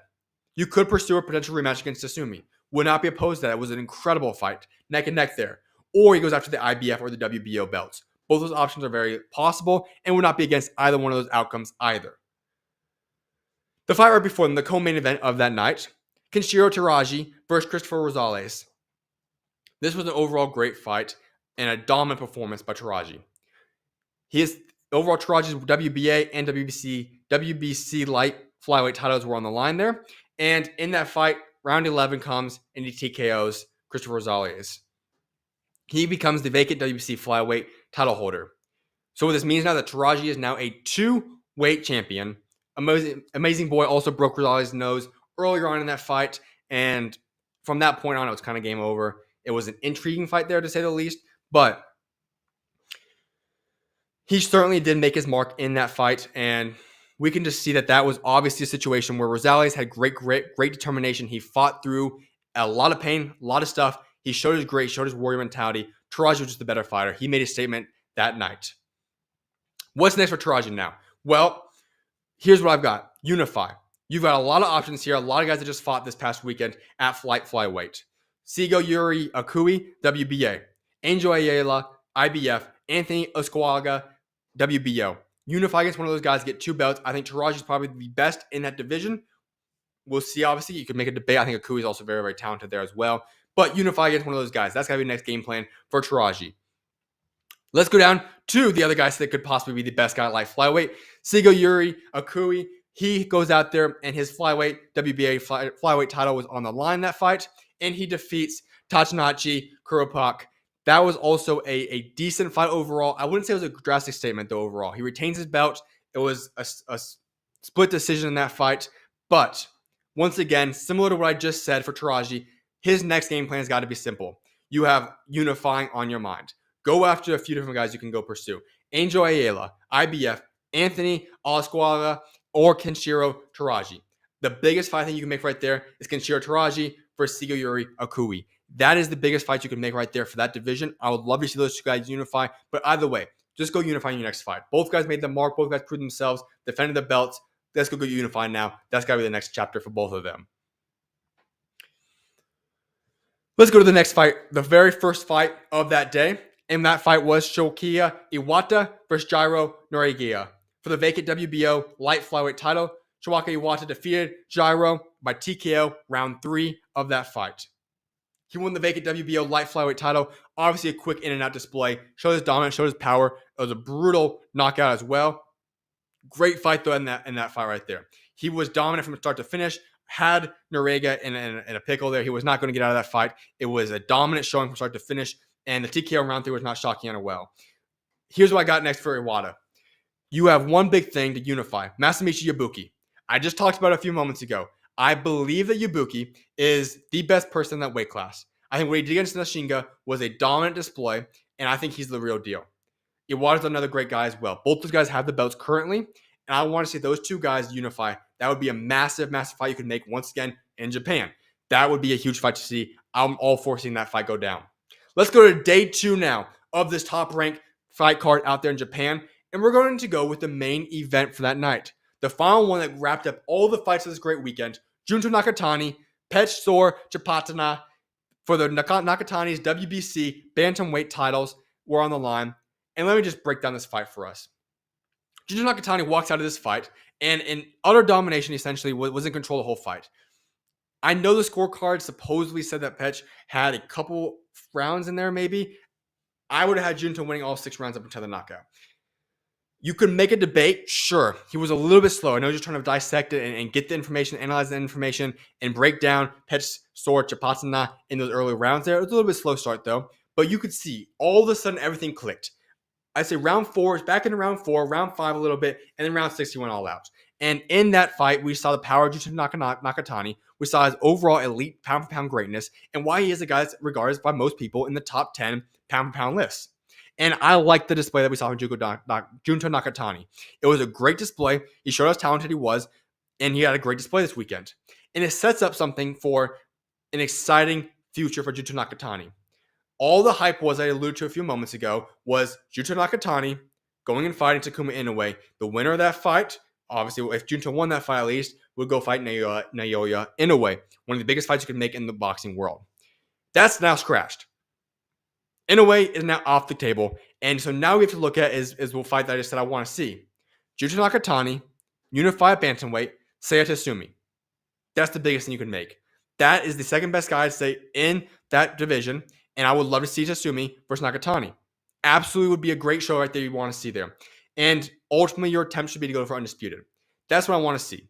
I want Junto Nakatani to become undisputed at 118 because I think he can do that. He's the best fighter at 118, and I understand the big appeal of going up possibly and fighting Naoya Inoue, or the other option is having Bam come up and fight you at 118. What I want to see is Junto become undisputed. And here's my game plan, okay? There are 2 options I just alluded to, though. Next step, regardless of what it needs to be, Junto Nakatani should go fight Tatsumi. That's the next fight to make. Beyond that, though, let's look at the game plan that I've set for Junto Nakatani, what I'd like to see from him. While Nakatani has officially solidified himself as a top 10 pound-for-pound fighter in the world, what I want to see him do is that he has to make a decision. After you fight Tatsumi, most likely, what do you do next? Do you then go forth and you pursue Naoya Inoue by moving up a weight class and going to 122? Or do you look for Bam Rodriguez to step up to 118, bantamweight, and fight you there? Here's my outlook I want to say for this fight. If I'm Junto Nakatani, here's what I'm trying to do. I fight Tatsumi, I beat him. You're going to then try going for undisputed at 118 if that can be done. If you can't get it done realistically, then you say, okay, I just beat Tatsumi, I already got 2 belts now at 118. I'm ready for the next step up. I don't want Inoue yet. No, not that right now. Because let me be honest with you guys. Naoya Inoue would destroy Junto Nakatani at this point in time.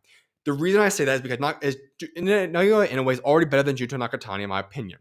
On top of that, Inoue already weighs more. He's already more accustomed to 122. And if anything, Naoya Inoue could also move up a weight class. It'd be moving up a weight class to a guy that's already better than Junto Nakatani. Not the best situation for him to go and fight in today. So wait a little bit more time for that fight. Bam Rodriguez. He's the guy that I think pound for pound is better than Junto Nakatani. I think Bam Rodriguez is number 6 pound fighter in my opinion, right behind the 4 undisputed guys, Dimitri Bivol. I could easily say him and Bivol could flip-flop as well. That would be huge though, because while Bam is better pound for pound, Bam also weighs lower. He's going to be the one making the weight jump up to you. If you get the Bam Rodriguez Junto Nakatani fight, you can make a debate that would be just as big, if not bigger, than Naoya Inoue, depending on the marketplace you're in.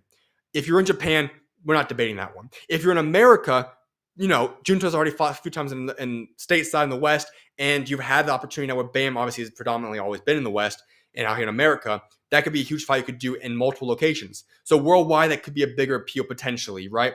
However, go for undisputed. Go to Tatsumi, undisputed possibly at 118. If you can't get undisputed after you fight Tatsumi, bring Bam up do a mega fight somewhere in America, and you do Junta Nakatani, Bam Rodriguez. At that point in time, saying he beats Bam Rodriguez, then you decide at that point, am I ready to go fight Naoya Inoue? And you either decide to go, then try to complete the Undisputed Championship at 118, or you move up to 122 and either fight Naoya Inoue right away, or you wait to go fight one guy first at 122 and then fight Inoue. Regardless, though, the last guy in this puzzle piece should be Naoya Inoue. I would love to see Junta Nakatani versus Inoue. However, I think we can wait. Inoue's not going anywhere for a couple more years. If we look at Junta Nakatani versus Inoue in middle to late 2026, I'm all good with that. I think that's the timeline we should look at for that fight. I would hope to see Bam Rodriguez by the end of next year, and hopefully, assuming we see early next year, whatever the case may be. So, a lot of things on the table, though. Junta Nakatani, regardless, though, solidified himself. He's a top 10 pound-for-pound fighter in the world.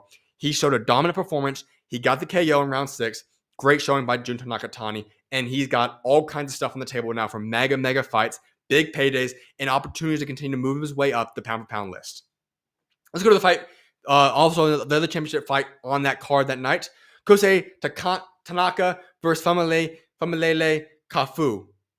This was an interesting fight as well. Tanaka's WBO super flyweight title was on the line in this fight, and there was an opportunity here for Famulele to go out there and have a chance to dispute and become a world champion. And that's exactly what he did.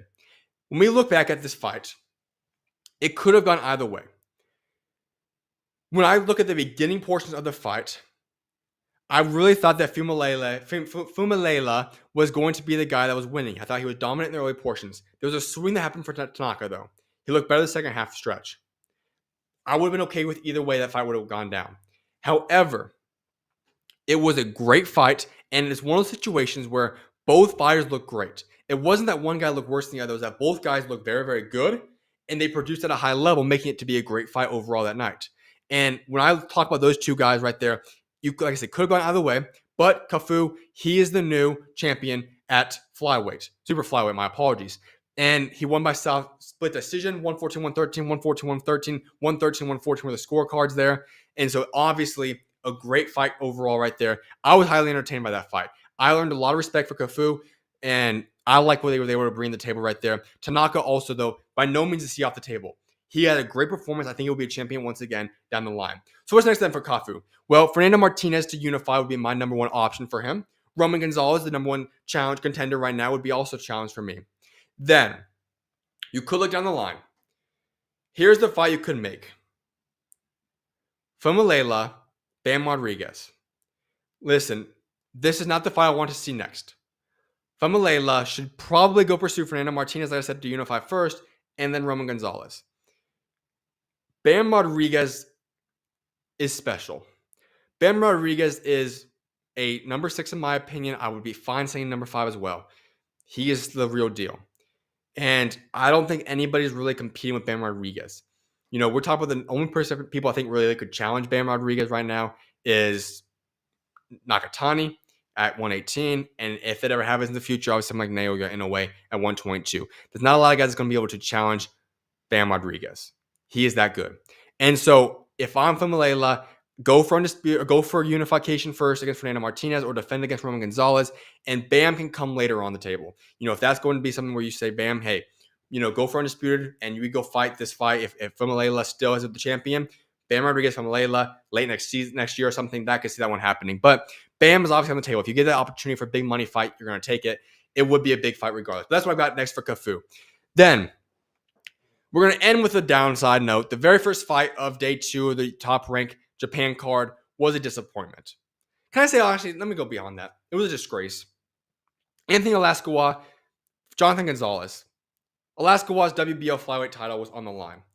And this fight ends in a technical draw. No contest. Can I explain how irritating this is for a fighter? You put in the training camp that you went through, you put in the travel time, everything you had to go through, all the sacrifices you made, and you want the payday, yes, but you want to win, you want to fight, you want to be victorious, defend that belt, and grow your name and your brand and your image. You want to do that as a fighter. And what happened in this fight was you have a no contest for a reason that, let me be honest, listen, I don't like rumors, I don't want to do that. Jonathan Gonzalez, it just shocked me what happened in that. You accidentally bump heads. Supposedly, there was something that hindered him from seeing now after the bumped heads, the collision. He couldn't see out of his round eye. And after round 1, the fight's over. No contest. Essentially wasting everybody's time involved in that fight preparation. And here's what bothers me. For fighters like Jonathan Gonzalez, you worked your whole life to get to a standpoint where you have the opportunity to fight for a world title. And you didn't want to push through that. And I don't want to judge. Maybe it's true. Maybe he couldn't have seen it. It would have been an ugly defeat anyways. I don't know the truth. I don't want to judge too harshly. It just shocks me that you were, and if it is true that he just could not see, then that is unfortunate. That you work your whole life to be able to get to a standpoint where you're on a world championship stage and you decide to drop out after the first round to your eye being accidentally bumped. If that truly is the case, then that just is unfortunate. But it just baffles me that we've seen so many nasty cuts, so many nasty collisions, and guys fight through it. And you're talking about a championship fight, a chance to win a belt, and after round 1, you're done. Just shocked me. So Anthony Lascaux, he holds on to his championship belt, and what's next for him? Obviously, not doing a rematch against Jonathan Gonzalez. There's no point in that one. So what's next for him? Once again, we go back to these guys that have fought a lot the flyweight title now. Unify. Angel Ayala for the IBF, Sigo Yuriakui for WBA, Kenshiro Teraji, WBC. That for me right there, those are your options. All those guys that we just had, you had 3 of those guys fight at the flyweight title, have championship belts, all fought this past weekend, all held the ground and all retained their championship belts. Now it's time to go and unify. Unify that division at flyweight can be done. I hope to see that next. So that's my recap for this weekend. But my final thing I want to give you guys before I wrap up this show is I'm going to give you guys a top 10 real quick. I want to give you guys a little rankings before we end the show up tonight. And what that is this weekend was stacked with performances.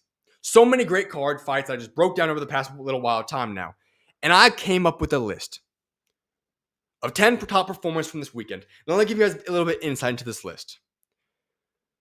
This weekend consisted of 11 championship fights. I'm only going to give you guys my top 10 performers of the weekend. That means somebody that won a championship this weekend isn't going to be on my list, at least one. And then we added in all the other big-time fights that happened that made big-time statements and performances that weren't even championship fights this weekend. So let me just be honest right now. All the guys listed in this top 10 of my rankings could easily have been a top 5 or higher any other week in boxing. But because of how stacked this weekend was, some guys are going to have to be number 10. Some guys are going to get left off. And I hate to do that, but that's what I have to do for this top 10 because of how elite and stacked this past weekend was of boxing. So here we are, my top 10 performances of the weekend. 10 guys in order that performed at the highest level that impressed me the most. Let's get right to it. Number 10, Kenshiro Teraji. He came out and made a massive statement, retained his championship belt, and he had a great win in his victory. At number 9, Chris Eubank Jr. Kamil Sharamata, he comes out there and he defeats him by TKO. He defeats him after dropping him multiple times for the fight. His first fight in over a year. He comes out, shows that there's no rust whatsoever. He's ready to go and continue his dominance and ready for the next big fight. Then we have the next fight. At number 8, Famalela Kafu.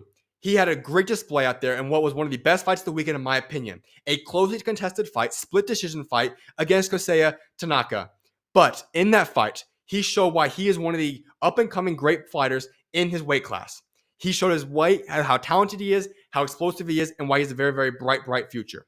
Number 7, Masamichi Yabuki, the guy that started off the entire weekend of fights in a dominant display of elite power, dropping out the former champion, taking a belt, and becoming a new world champion for the second time of his career.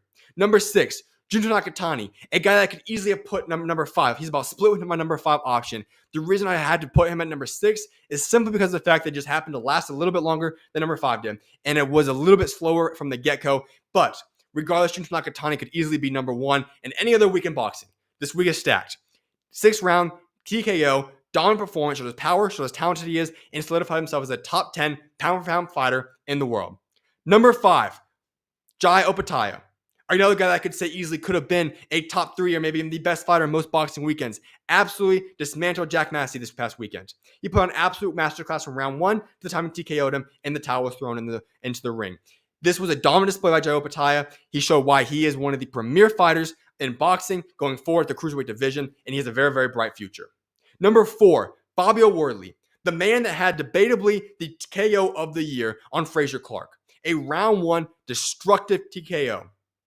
He had a rematch in this fight after the draw that happened earlier this year, and he came out and made a massive, massive statement to show why he has now solidified himself and put himself on the worldwide scale of being a top 10 heavyweight fighter in the world. Number 3, Seiya Tatsumi pulled off one of the biggest upsets of this weekend, one of the biggest upsets of this year, by dethroning Takuma Inoue and messing up all the plans that people had set for Takuma Inoue versus Junto Nakatani, eventually leading to a Juko Nakatani versus Naoya Inoue fight in the future. He said, no, that's not how it's going to happen in my book. I'm going to be a champion. I'm going to take this belt from Takuma Inoue, and I'm going to show you guys how great I am. He had one of the best fights of the entire weekend, and he showed why he is an elite fighter and now one of the premier guys in the bantamweight division. Number 2, this one might shock some people right now because guess what? Dimitri Bivol, he might have lost this weekend, but let me just make this very, very clear. I personally thought it was a draw or Bivol might have won this fight. By no means can I say that he then was not having a great performance. He was one of the top guys in the world. He rightfully deserved to jump his name up into the top 5 of the pound-for-pound list, become the number 5 pound-for-pound list on the Ring magazine list for a reason. Because he had no weaknesses. He dominated in this fight. His performance was elite. There's very, very few performances you could do that for. And listen, I'm somebody that hates saying that losers are winners in fights. This fight, we were all winners. This fight had a situation where 2 guys are the elite of the elite, closely contested fight, and I walked away impressed with Dimitri Bivol. I walked away saying, you know what? Bivol can hang with the best of them. He's that real deal. There is nothing disputing that. He is truly one of the elite fighters of this generation. So I cannot say that he's not a great performer. He looked incredible in that fight, and so I had to put him at number 2. And number 1, the man that became the first undisputed light heavyweight champion of the world in 25 years. And he's the very first light heavyweight champion to ever hold all 4 belts at one time. That man is Artur Beterbiev, the man that defeated Dimitri Bivol on points and had an incredible display. He was able to win the fight in a way that most people at the time before the fight leading up to it didn't think was going to happen. Although many people believe that Beterbiev's only path to victory was to TKO Dimitri Bivol, he showed that no, I'm just as skilled as I am powerful. And I'm able to beat Dimitri Bivol, one of the most skilled fighters, not the most skilled fighter in all the world, on points as well. He solidified his ballot to the Hall of Fame in the future and showed why he is truly one of the premier pound-for-pound fighters of this generation. And that is my top 10 performers of this weekend in boxing. That being said, everybody, I appreciate each and every single one of you guys for tuning into today's show. I've had an incredible time with you guys as we now approach a 3-hour show once again. This has been a blessing having you guys all here joining me today. For those that tuned in live, thank you very much. For those that are going to tune in later on and catch up on the show, whenever you guys are able to, I'm excited to, and I thank you guys for tuning in at that point in time. But what I want to say most importantly, though, is have an incredible weekend. I hope you guys have a great weekend. Bring your guys' relationship closer with God. Place him first. He's got a great plan for all you guys. He loves you guys, and he died for you guys. Don't ever forget that. And I will see you guys shortly. I'm not sure if that's going to be Monday, Tuesday show, whatever it's going to be. I want to see you guys shortly. I'll be recapping fights, getting ready for the NBA season, Eternal Echoes like always, maybe interviews, who knows.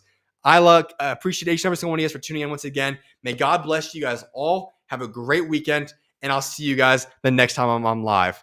May God bless you guys all. SchuZ is out, and God bless.